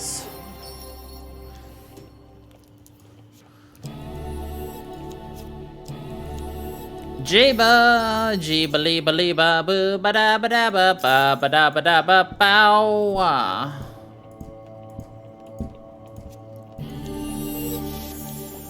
Jeeba la ba la ba ba ba da ba da ba ba ba da ba da ba da bow. Bra ba da ba ba da da ba ba da da da da ba ba da da da da bow. Bow na na na na na bow na na na na na bow na na na na na na.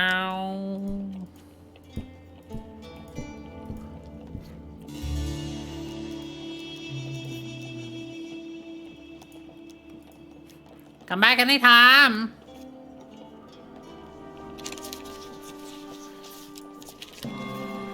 Ease.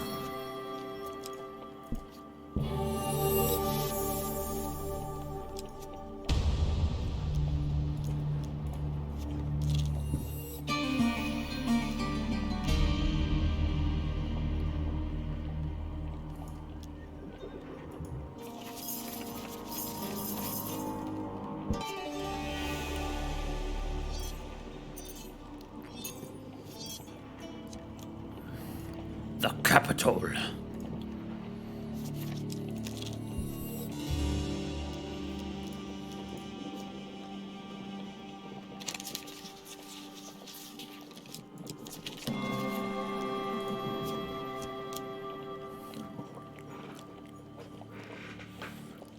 Oh boy.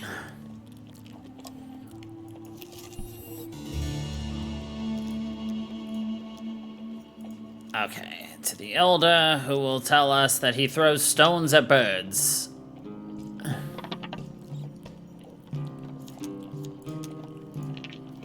We need 8. We did not get 8. Ha! We stay!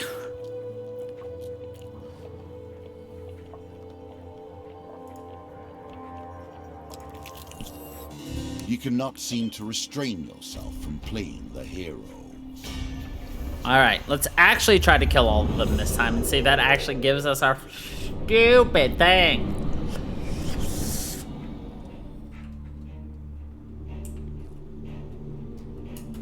Protecting the people is what I do. To arms!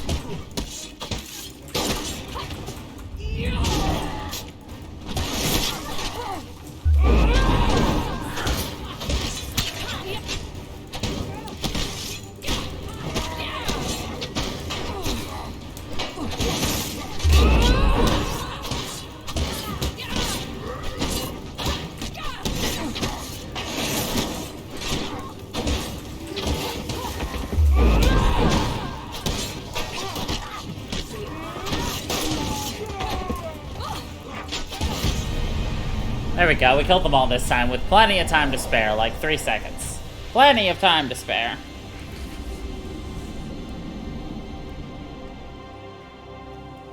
You tell the peasant the cowardly northern raiders will not bother them any longer. A generous reward.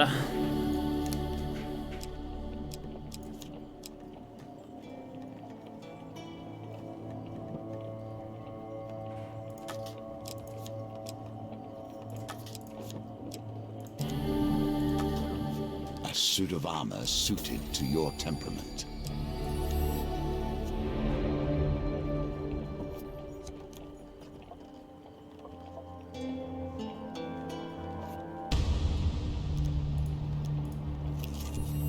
No! If you've ever wondered why the mage is organized in my day, half-talented forge like this one gives you a good idea.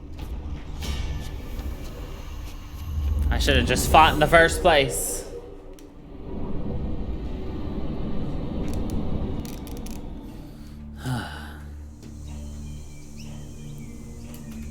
We are ill prepared for this battle, yet we will press on regardless.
Like, the only way for us to save everyone is to constantly fight the Horde.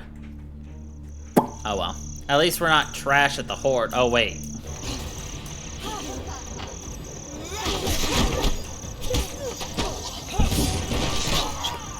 On my mark.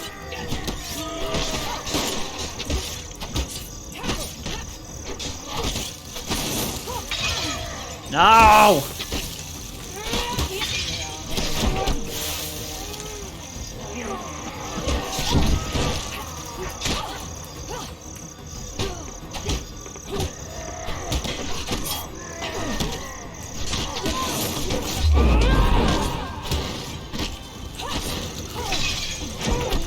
No. To battle.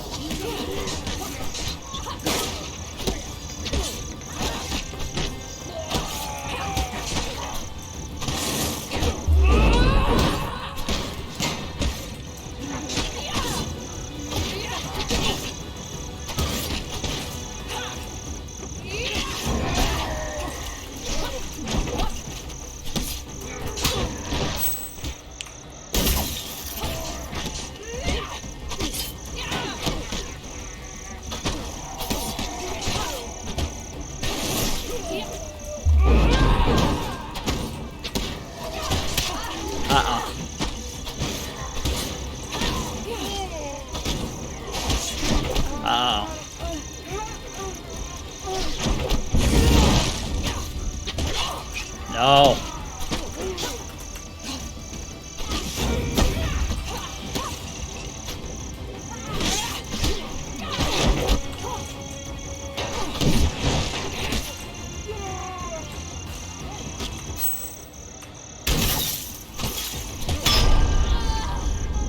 I blocked it.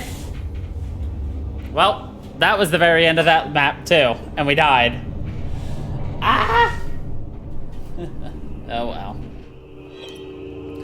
Blood stains the ground beneath your corpse. Yes. Yes.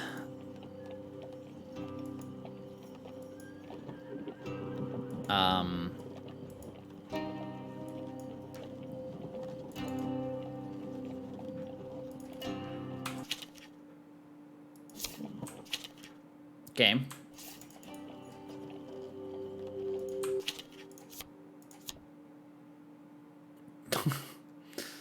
Game, why you broken today? Oh my god. Oh my god. Oh my god, che.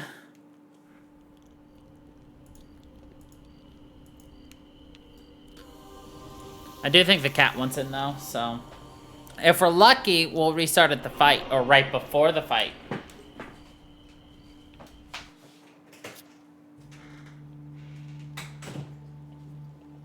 Ha ha! Ha ha! Cheese! Hi, kitty.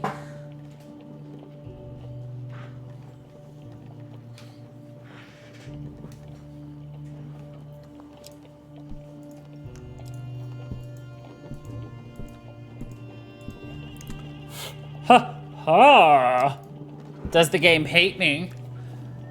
Wow, it didn't register it in time? Are you kidding me? I watched it literally, you know, place it. I watched it go 100%. Man, everything hates me today.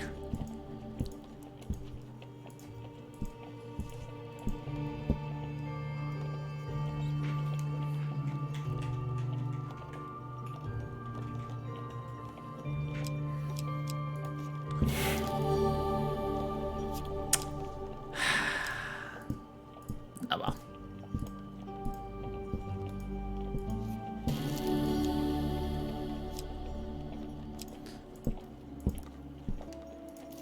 Not inventory.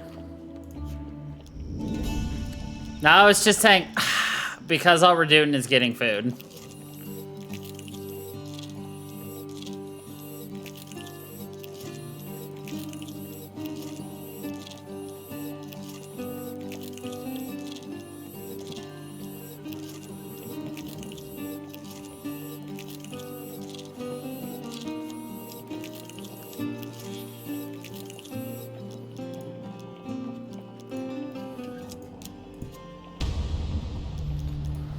All right. Let's try that again, shall we? This time with a little less suck.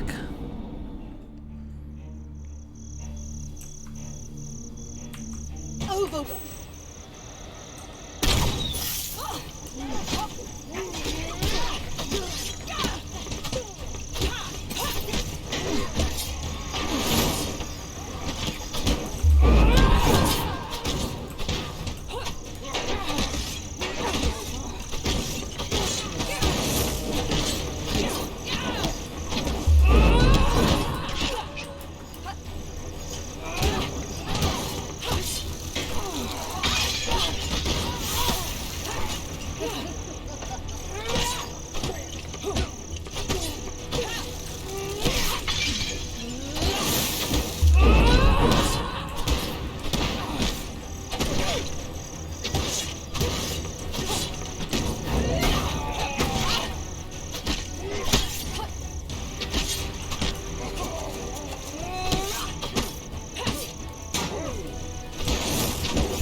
To battle!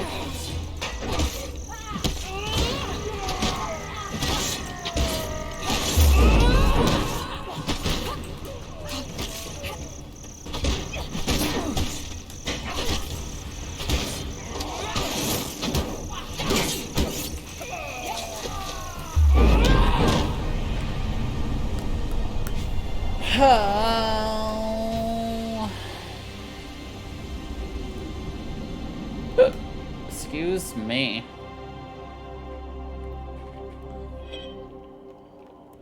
We finished the Scorch Blade, so that's nice.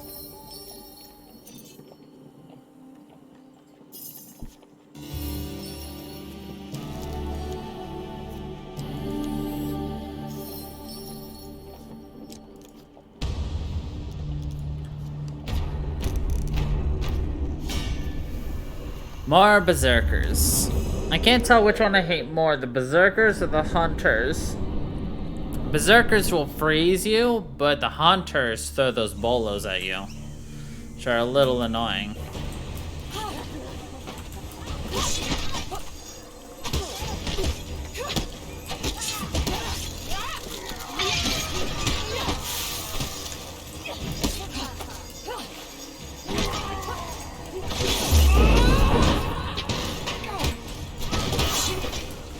On my mark.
Okay. A moment to breathe again.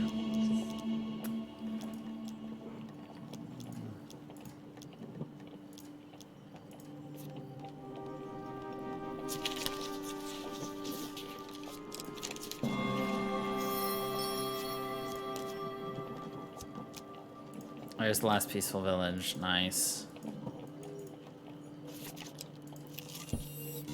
I know you feel the itch of those unrecalled. I seek solace for loved ones lost.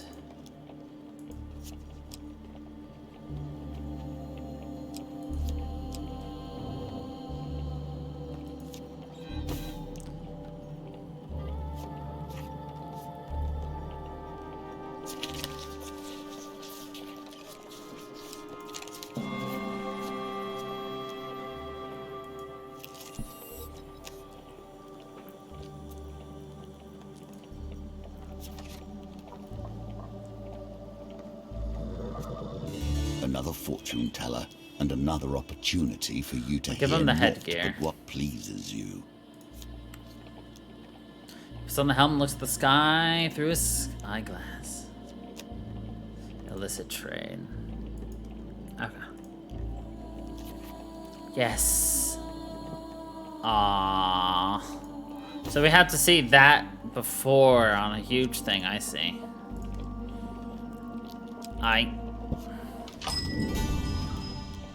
The local bone man.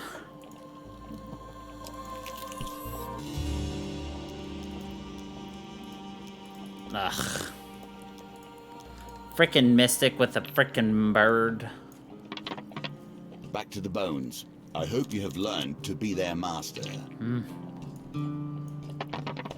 There we go. That's what we like to see. You are learning. And it's time to leave.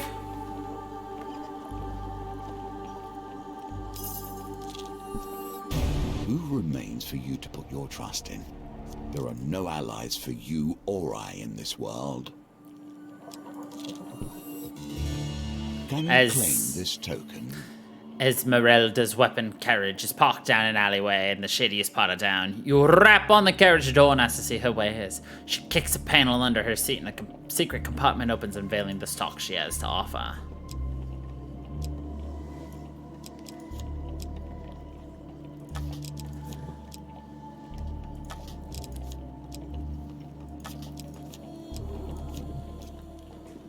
How about we make a deal?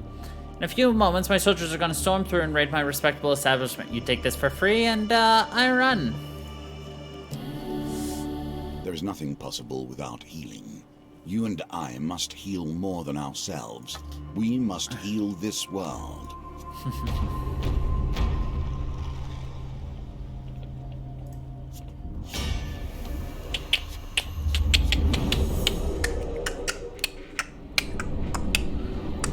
I wish I had taken the, helmet now, but whatever.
Yay!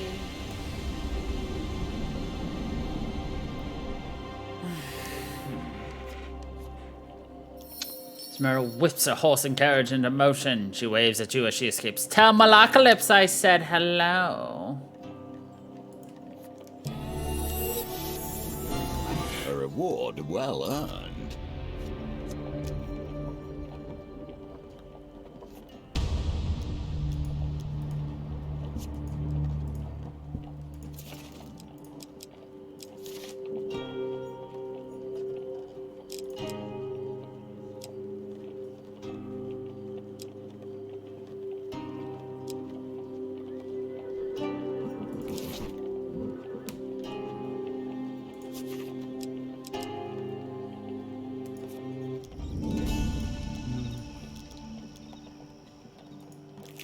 We don't need anything. This is literally the end of the level.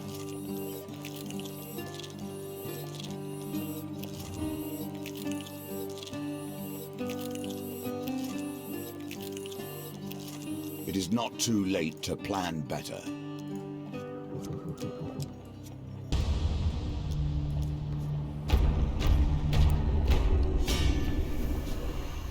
Though this is gonna hurt. Again. Oh.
On my mark.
Very nice.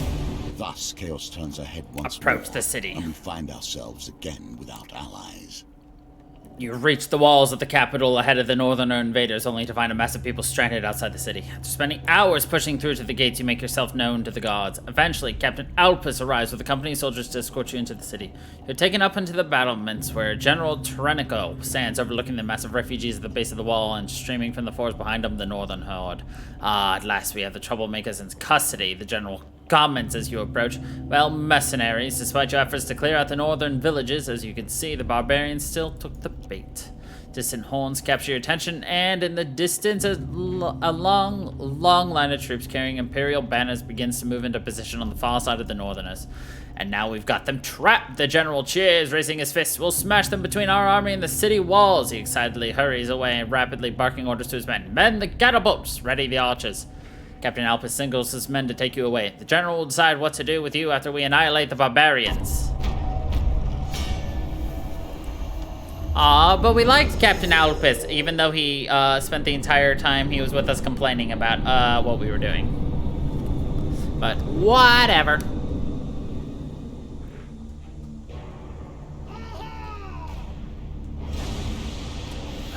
Is filled with those who will follow any order without question. Alpus would arrest his own mother if a general told him to. His own mother. Like to follow orders. Leave him and he will come to no harm.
My face!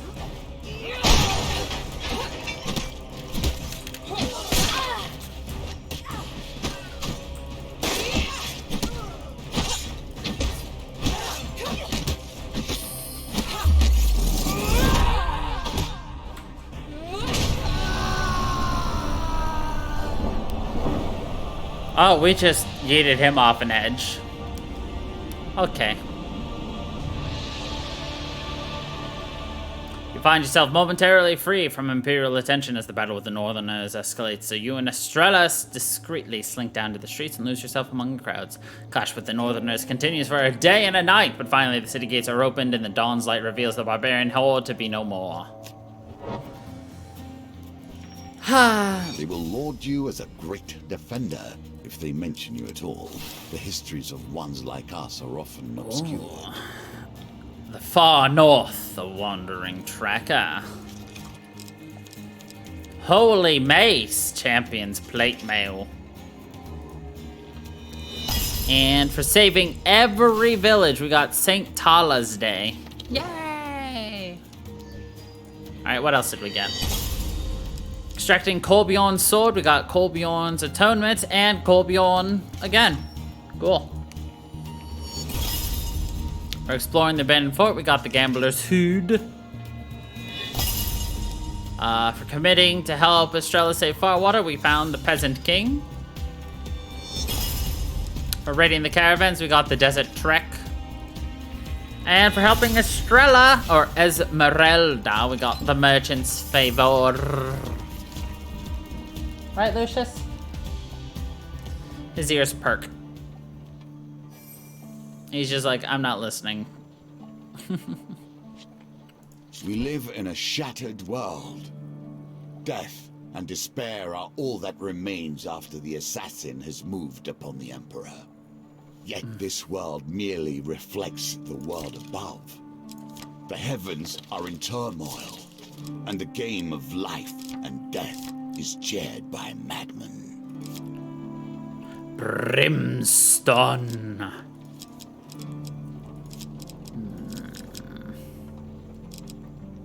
I guess that card is one of your favorites. I don't see the appeal.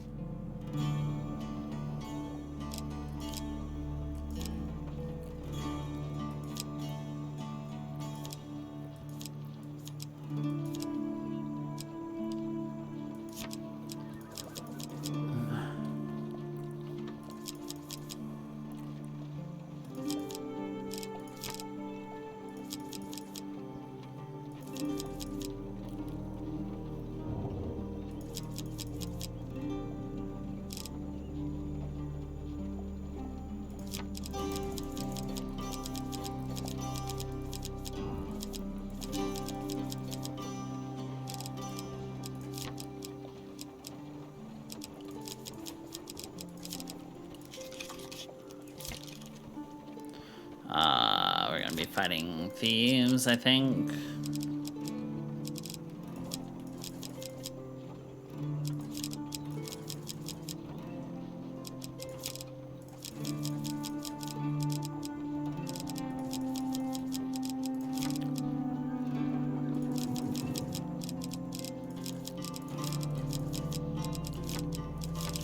Oops.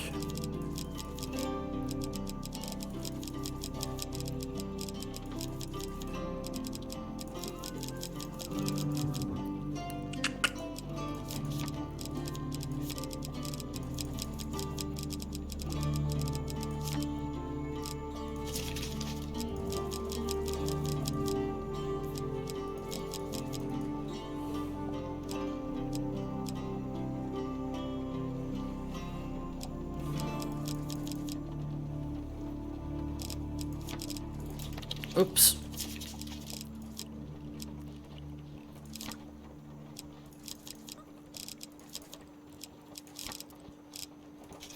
Okay. All right, let's get started. For many, the card of death represents change rather than mortality. For you, we will see.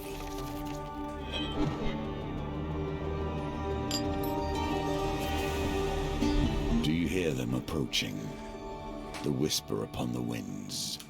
Dark forces ride forth to stop you. A filthy street urchin approaches you in a busy town market to ask you're the one who bound a mage and broke the raid leader of the North, aren't you?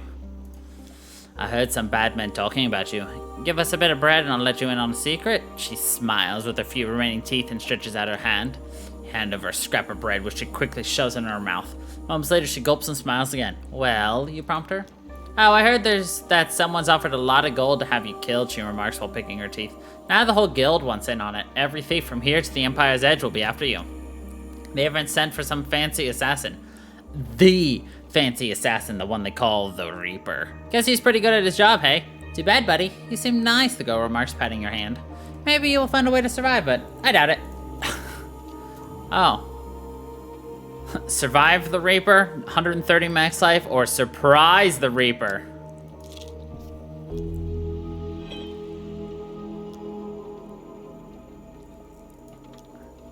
Longer life, please.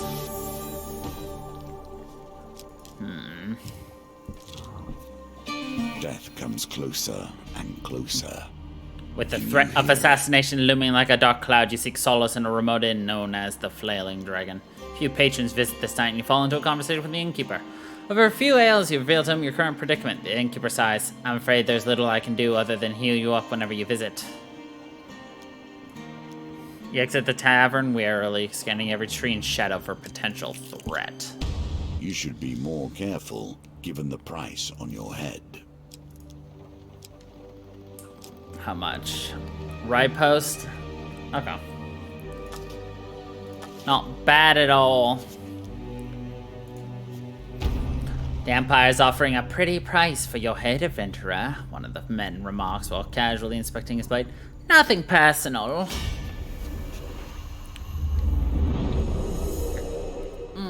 Yes, nothing personal. Nothing at all. Not a ting.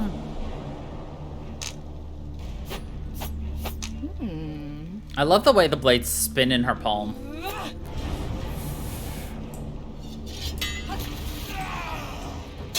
I wish you no harm, yet we will do what we must.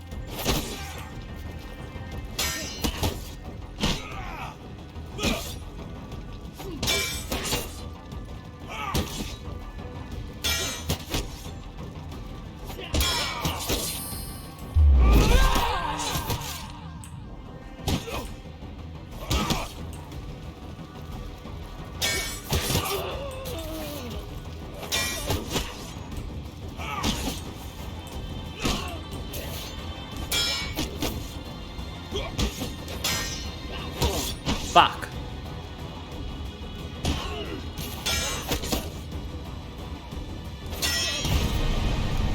That's okay. We need 25 right posts, and we probably got about 10 right there.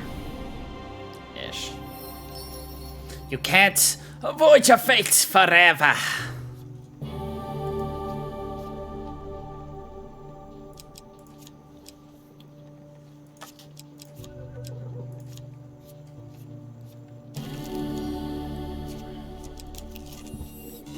For better or for worse, the Northerners understand these lands better than most.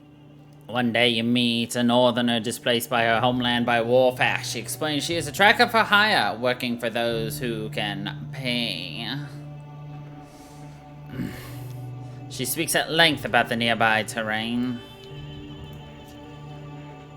We've got a general store. I wouldn't really call that at length, but you know, whatever. For 5 gold, do you want me to take you directly there? Sure.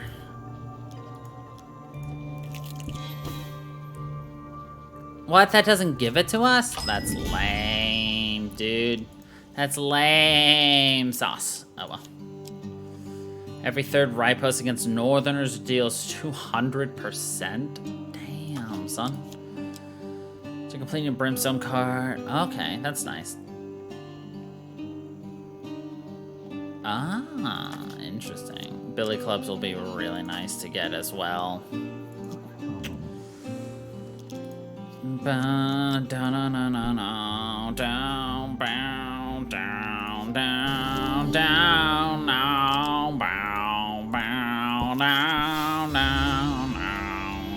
Sorry, had a dash last time, Esmeralda says as she welcomes you in. Her lavender eyes widen as Corbion barely squeezes through the carriage doors. You know, I've come by a surplus of wares from the Battle of Crimson Bay. You are welcome to take something on the house, if I could use your northern muscle to intimidate a few of my debtors.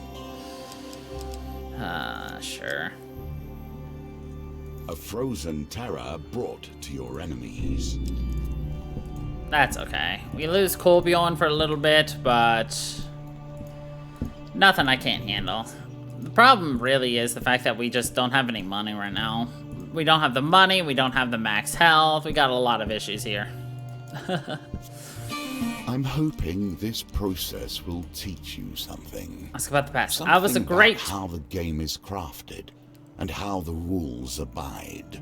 I... Perhaps something about sleeping gently while deadly assassins are on your tail too.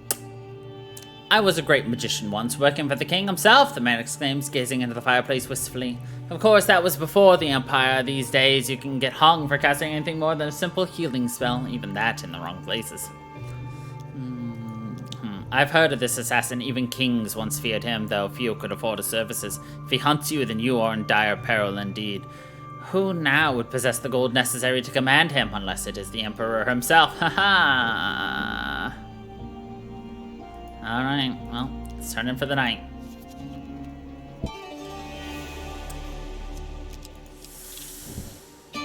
Once again to the tavern. Once again to await your fates. Assassins. More? I'd hate everything they stood for if it wasn't for their occasional usefulness. I'd hate everything they stand for if they weren't very useful. Don't you know?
Nice. Oh, very nice.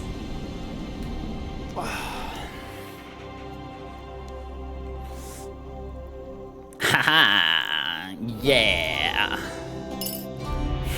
Got those 25. Fame alone has got you here. Let action carry you forward.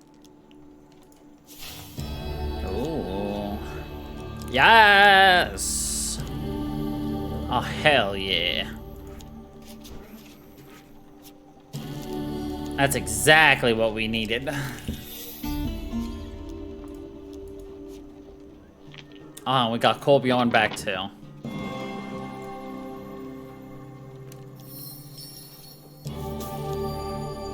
And we got that good money.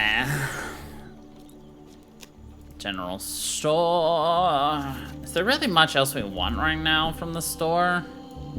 I don't really think so. So I think we'll just leave it as is. So, you know, whatever.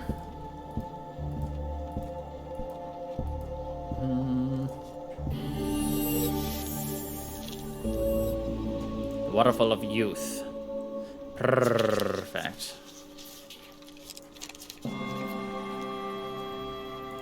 Both grown adults. Yvonne greets you with open arms as Yvette sulks in the corner. Thank you for your assistance the other day. As promised, here is a citrine vial. I've already filled it with from the waterfall.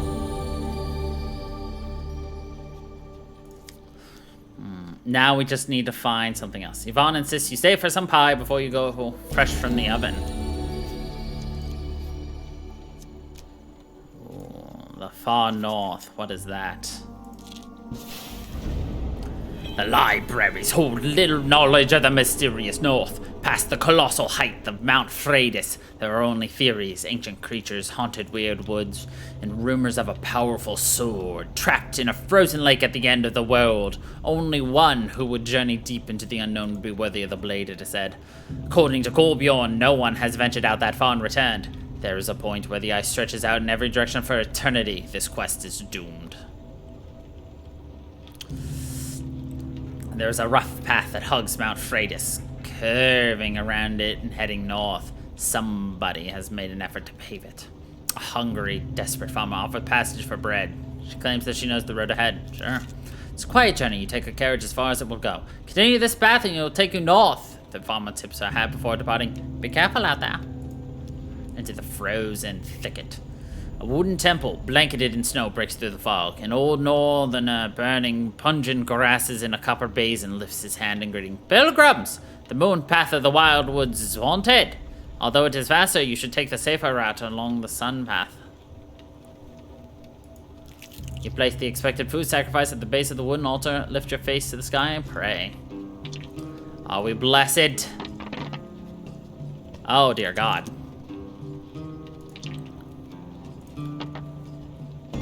Yeah.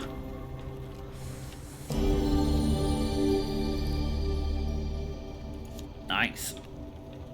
You continue your journey. The priest's head is stone etched with the sun and another etched with the moon signal the path splitting in two. Let's take the sun path.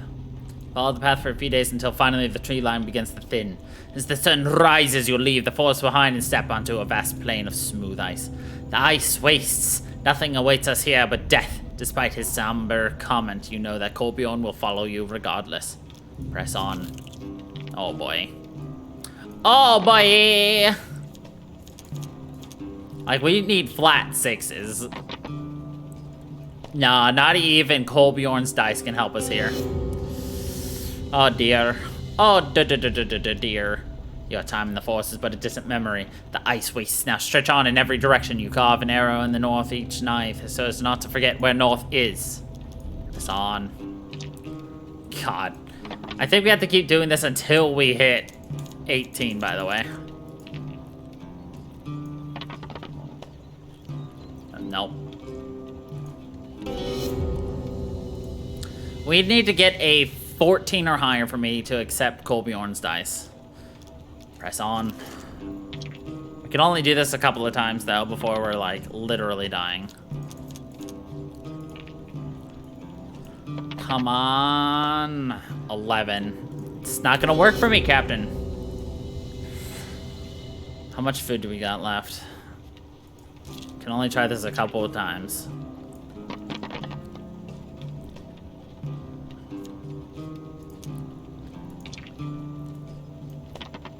Maybe like, oh my God, no. Try again. Who needs food when you have adventure? 14.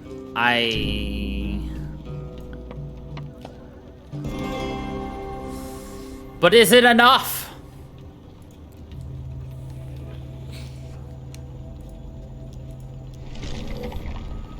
The damage taken from starvation is more than the healing delivered by eating. As with many things, we find ourselves sliding further and further into hardship. As you draw near, you find yourself at the foot of a titanic, fallen statue. The gigantic, sorrowful face spans 50 paces. The entire thing continues for an age left and right. The ancient monument blocks the way north. It would take days to walk around. A section of the statue's torso has fallen to rubble. You think you could squeeze through, significantly reducing the length of your journey. No.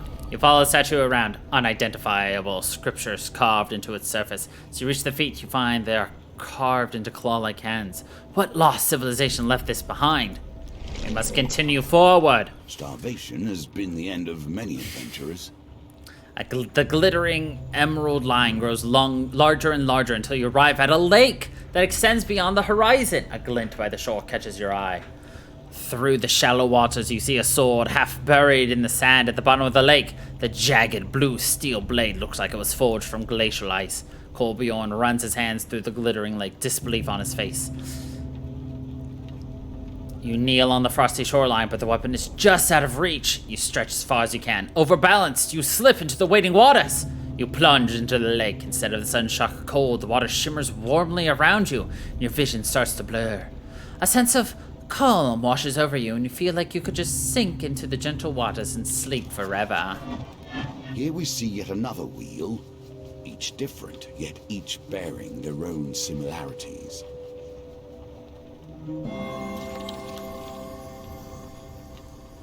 You blink and find yourself somewhere else with no memory of how you got here. Son of a bitch! No!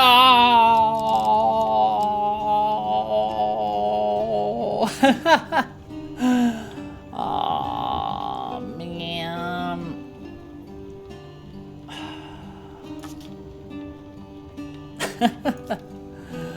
We were so close.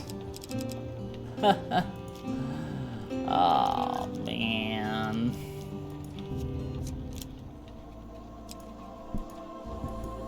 So sad, though, you know? We're just like, so close.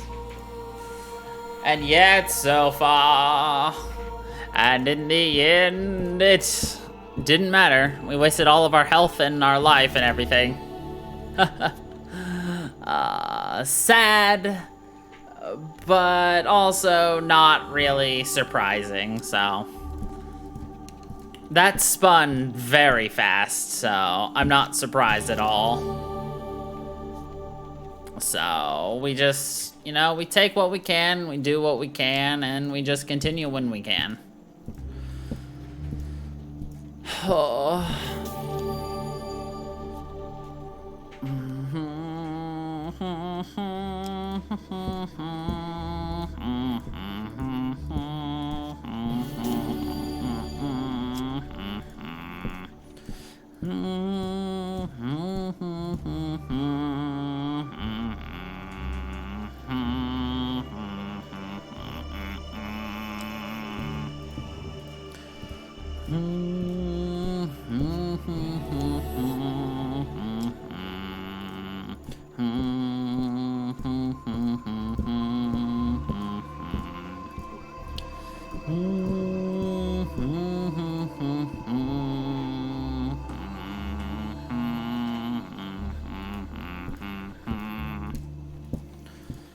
Oh boy.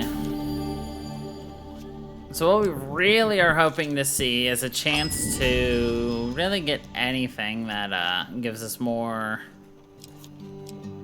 I need to kill mages with that.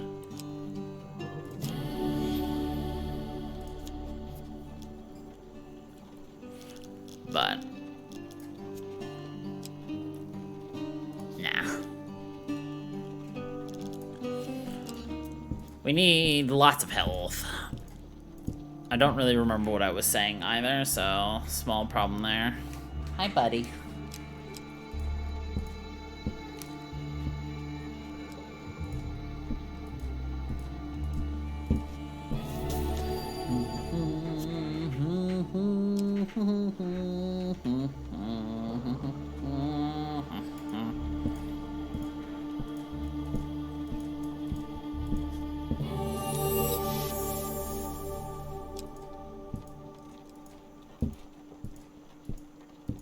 So we already got the minimum amount of health. I hear the Reaper's been seen, one lad exclaims, drawing the attention of the other patrons. His arrow is deadly, it never misses and pierces armor and shields, so they say. Crowd seems unsettled. I pity the one the Reaper stalks now, their days are numbered. Say the Reaper is cursed by the gods to harvest souls for all eternity. Dun. You bid the innkeeper good night. In the morning he casts a healing spell upon you as you leave. The Emperor may have banned magic, but even he can't put an end to kindness.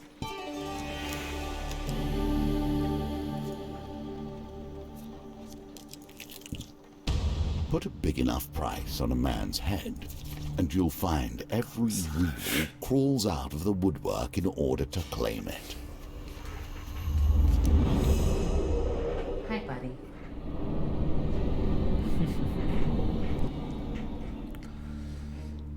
Dun.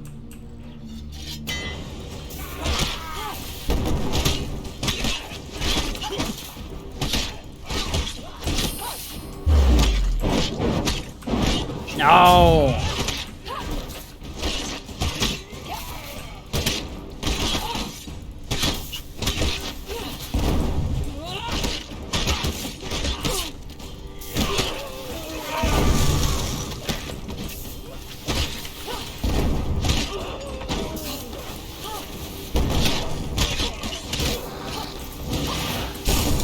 Ah!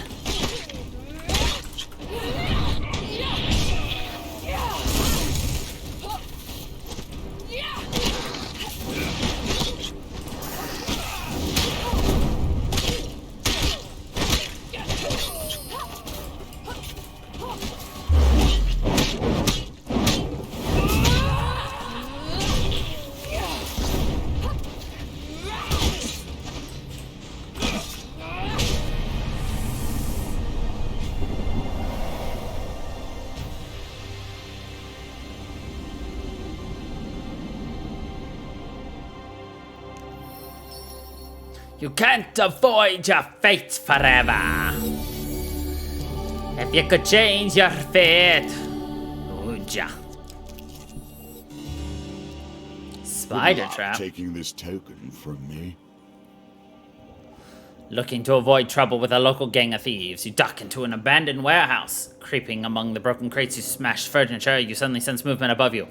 An enormous spider hangs among the dusty rafters of the building, attending to the still form of a hapless adventurer wrapped in its silken web. So you watch the terrible creature finishes its gruesome meal and, fully fed, retreats into deeper shadows. Climb up into the sturdy ceiling beam and work your way toward the silent and still cocoon.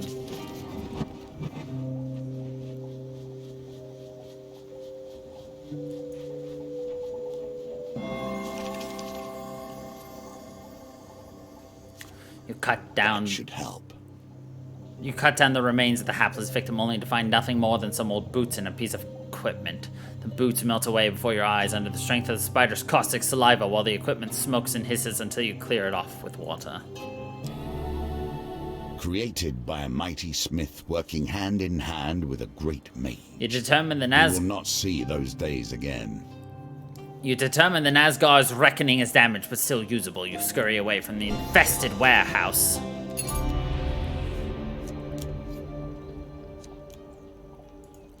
Carriage of the departed, bring out your dead. All should fear the barbarian's return.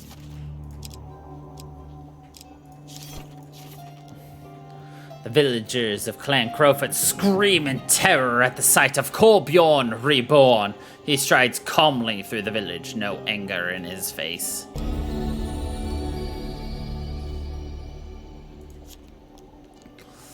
The Skald approaches with his band of warriors. He shakes his head in disbelief.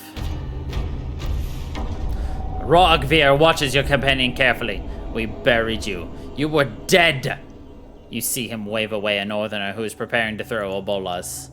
Kolbjorn draws his swords. The flame-touched tips sizzle in the cold air. They watch over me. I fear death no more. Skald Rogvir raises his eyebrows in alarm.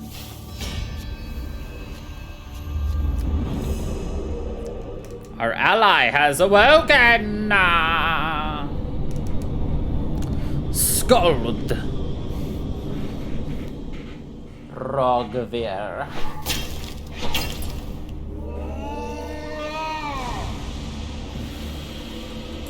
I like the name, Skald Rogvir. Death. What makes you think you have a chance?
Colbion removes the enchanted armor from Rogvir's body and hands it to you. You want to be in battle. Take the spoils with my blessing. Cover your body in ice and see if your heart does not soon follow. No action lacks consequence. Not yet. We're almost done with the charge of bashes on my last one.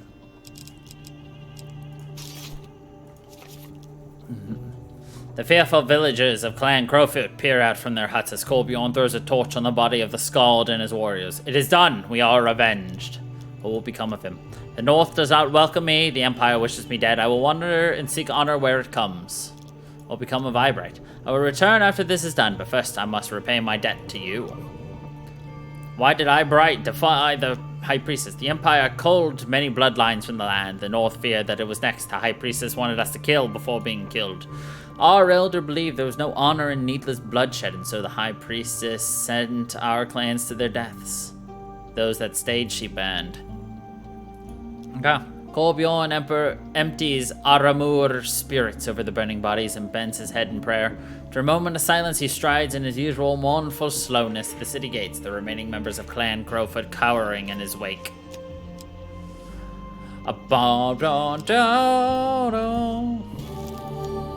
Colbion, more like badass Bjorn, am I right? Ahaha! I did switch, right? Yes, I do. Do I have anything in our camp that I want? I mean, we could have... Hold on. Do we even have a helmet on? Yes, we do. But this involves bashing when they block. You know what? For those who wager and those who win. Break camp.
I love how the game is suddenly being very stingy when it comes to giving me health ups. They're like, nah, he don't need no health up. Not at all. Nah.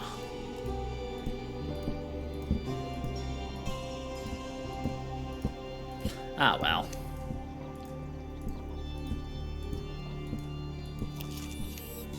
Everything is easier with a map that you can trust. Of course, that's the core of the question, isn't it? Merrick relaxes back one of two camels resting under a grove of palms. A dry heat blows from the west. Climb aboard and lead the way, he says, tossing you the map. Sorry for taking it before, but you really can't be too trusting of people these days. Alright. Take a moment to consult the map you discovered while raiding caravans. It traces the merchant routes that crisscross the desert lands skirting the nation. Oh, God. Desert hides many forgotten paths, but only the most prepared or most desperate risk trying to find them. Following the vague notes scrawled on your map, you journey through the desert. Okay.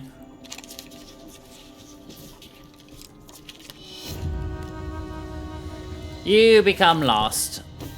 Wonderful.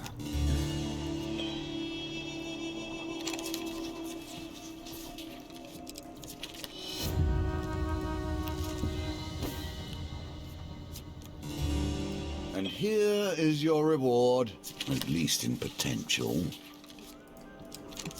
Yay! A passing sandstorm reveals the entrance to a mysterious cave in the distance. Well done.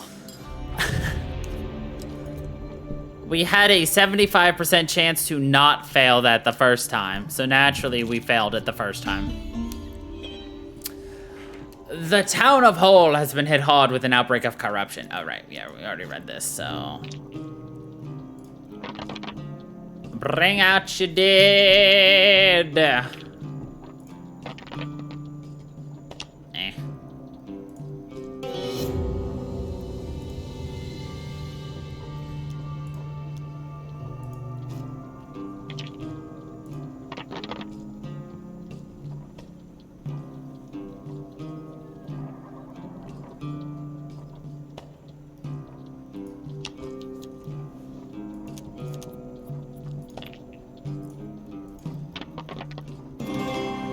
Hey, we get 16. A papa presses some bread into your hands as his beloved is alone on the cot, so she will be looked kindly upon on her long and lonely journey.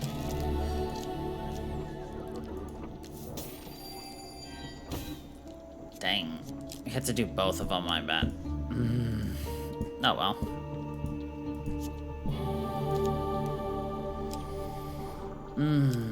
Max health, thank God.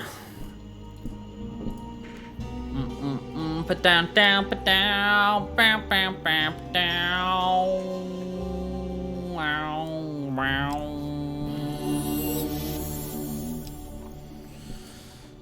Meh.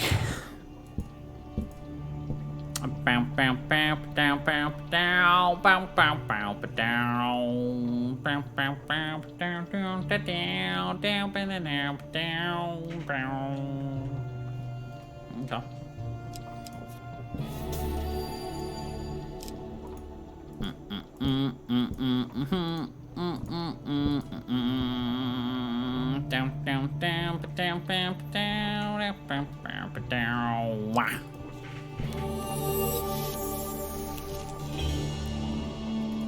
Forgotten dreams. I want the old maiden. Yes.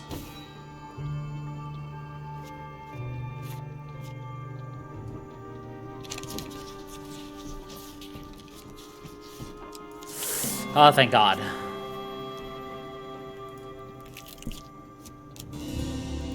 Oh no, oh no! Ah, Scheißen. Oh no. Oh no. Oh, thank God. It seems everybody wants you dead, from the high to the low. It does seem like everybody wants us dead. What a shame. Right, buddy? Isn't it a shame people want me dead? He wiggles his tail.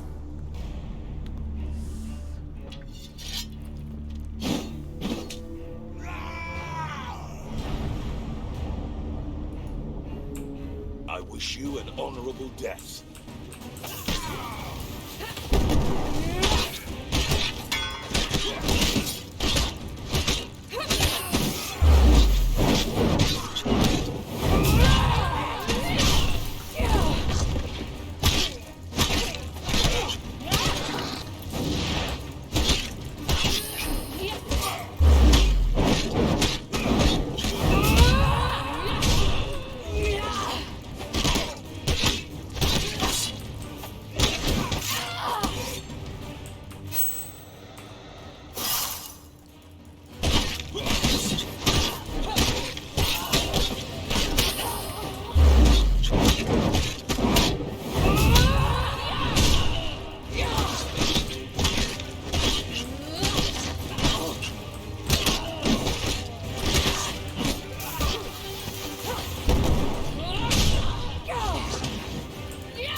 Well, poop on a stick.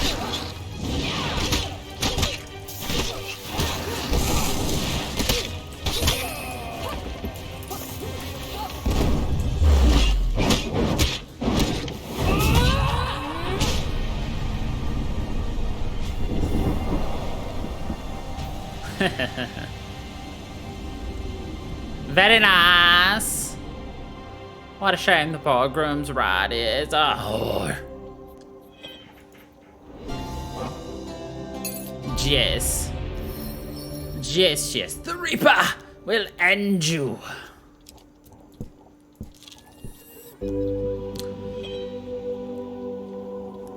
Walking through a shady forest, you encounter a frail old maiden. She stops to greet you. For centuries, I have helped the mortals who find themselves lost in my forest, but not once has one helped me. You have something I desire.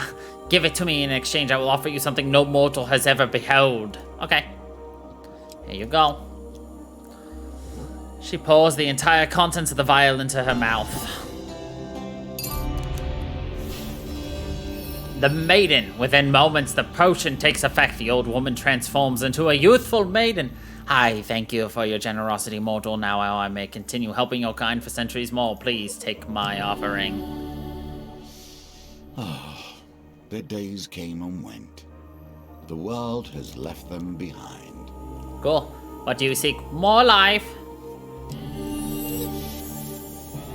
More life. We have the morest of lives. Alright.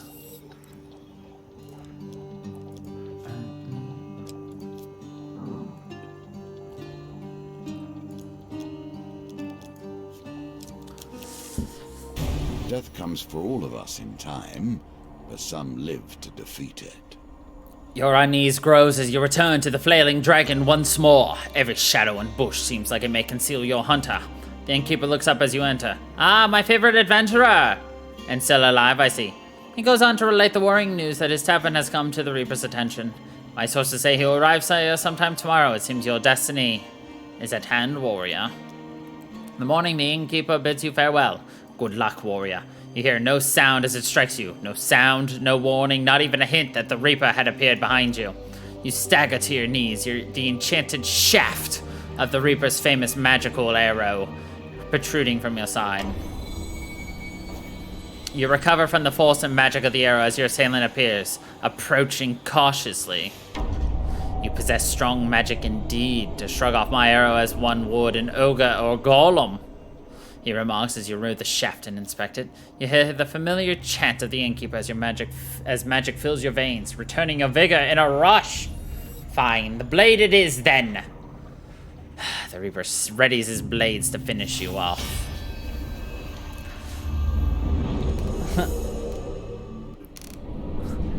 Don't fear the Reaper. It's actually a really good song, other than the fact that it's known as the cowbell song. Death's messenger. At least when I kill a man.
Ha! We have Cold the Reaper.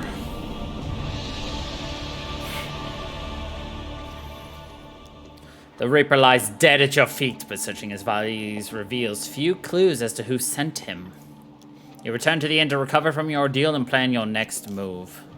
Even death itself lies defeated, or at least its agents. Do not hurry to think yourself truly immortal. The Harvest Blade, the Tiger's Eye.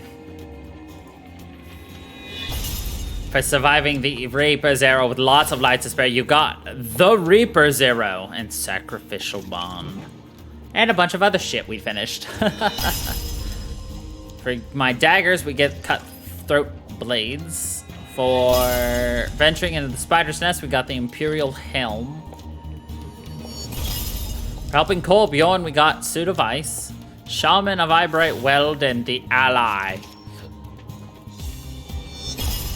For crossing the desert, we got Cave of Wonders. For using my billy clubs, we got Law and Order.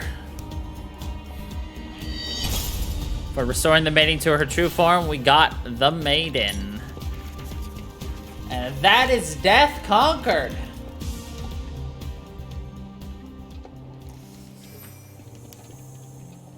Which has revealed the rest of the map. Oh no, we still got one more hidden. We still have the sun, but we unlocked the moon. We've got So we need to do justice again at some point to unlock it fully. We need, obviously, temperance will be These next. pieces come together in order to allow us a Which, window you know, into your past. Food The is events that have scarce. led you here, And the undead. your reason Cool. for being, and perhaps mine. Then we've also got the devil, the tower, star, moon, sun. We've got the world card, the world. How many? 1, 2, 3, 4, 5, 6, 7, 8, 9, 10, 11, 12, 13, 14, 15, 16, 17, 18, 19, 20. So there's 4 more still to be unlocked, right? There's 24? Are there 24? Or 22? I don't actually know this answer. There's only 21.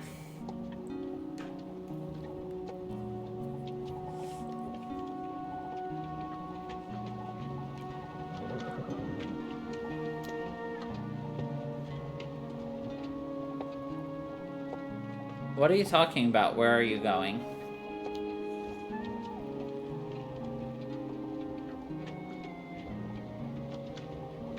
What? No. I don't know what's going on. I was asking you a question about the tarot. How many are there? I'm trying to remember. We did the Empress. Fool, Magician, High Priestess, Empress, Emperor, Hierophant, Lovers, Chariot, Strength, Hermit, Wheel, Justice, Hangman, Death, Temperance. So there's 22. Okay, we've got 20 on the screen, so there's 2 more. Cool. And the Major Arcana. I would assume this is only doing the Major Arcana. But who really knows? Oh, by the way, we got a couple new heads, I believe, to take a look at.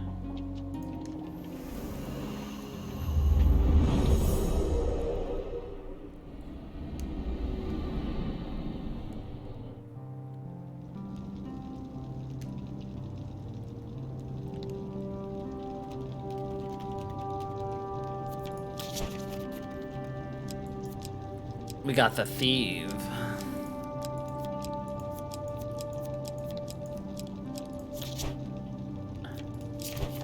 Do we have new colors? I don't think so.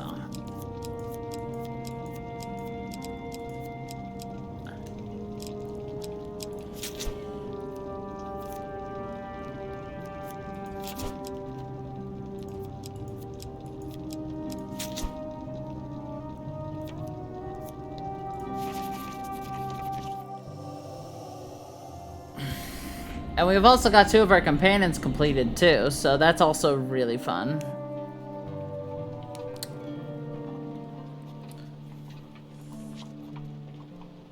What's Adventure Plus? It's not even unlocked. Oh, this is the